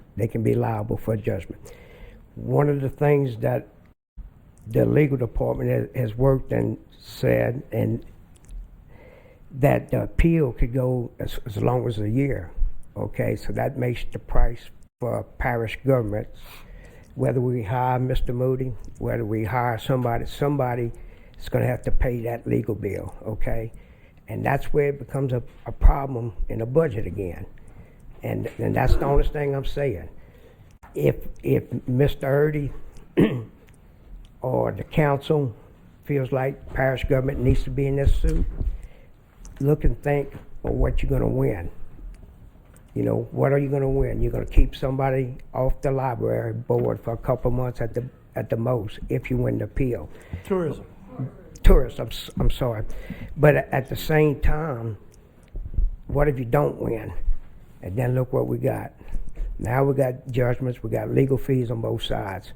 I think the case is winnable, I really do, but I just think it's going to take a while to make that happen. And that's why I'm saying about the legal part, you know. Okay. I want to say one thing. I agree with you, Randy, 100%. I think there's a bigger picture here, though. I think we're looking at it just from a standpoint of we have attorneys on staff, but, you know, we're trying to engage Dan Garrett, and I think Dan Garrett representing us in this appeal, if we win it, is a huge win for the parish. And I just want to state that, and I do understand what you're saying, Randy. So I'm looking at it from a futuristic standpoint of, you know, we're trying to already engage Dan Garrett on the ballot. I think this is a great way that says, hey guys, look, we've got Dan Garrett representing us in this appeal. He won. He's already told us that we have a very good chance of winning this appeal. And that's all I'm going to say. And I think it speaks volumes tonight, especially with us discussing putting Dan Garrett on the ballot, that our attorneys aren't even here. So, all right, we had a motion to go to executive session, second by Mr. Shavers. Dean Coates, second. You want to call for the vote, Ms. Sandy? Mr. Watts, Ms. Sandifer, Yes. Mr. Shavers. yes. Mr. Erdy, Yes. Mr. Wascom, Yes. Mr. Mangus, John? Oh, you don't know? he said no, He said no. and Mr. Watts said yes, or no. Watts said yes. Okay. Mr. Goff, Yes. Mr. Coates, Yes. Mr. Taylor. Channel 17, proudly serving the Florida parishes. I'd like to call this meeting back to order. Is there a motion to go back into regular session? I'll make that motion. Motion by Mr. Dean Coates, second by Mr. Lonnie Watts.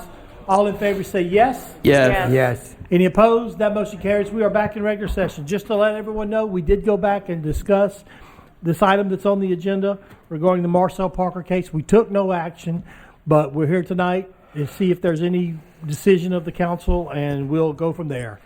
Is there a decision or any pleasure of this council? I'd like to make a motion to engage Dan Garrett to represent the council and appeal that case. All right, we got a motion by Mr. Dean Coates. Is there a second? I'll second it. Second by Mr. Joe Erdy. All right. Don't guess there's any discussion from the audience.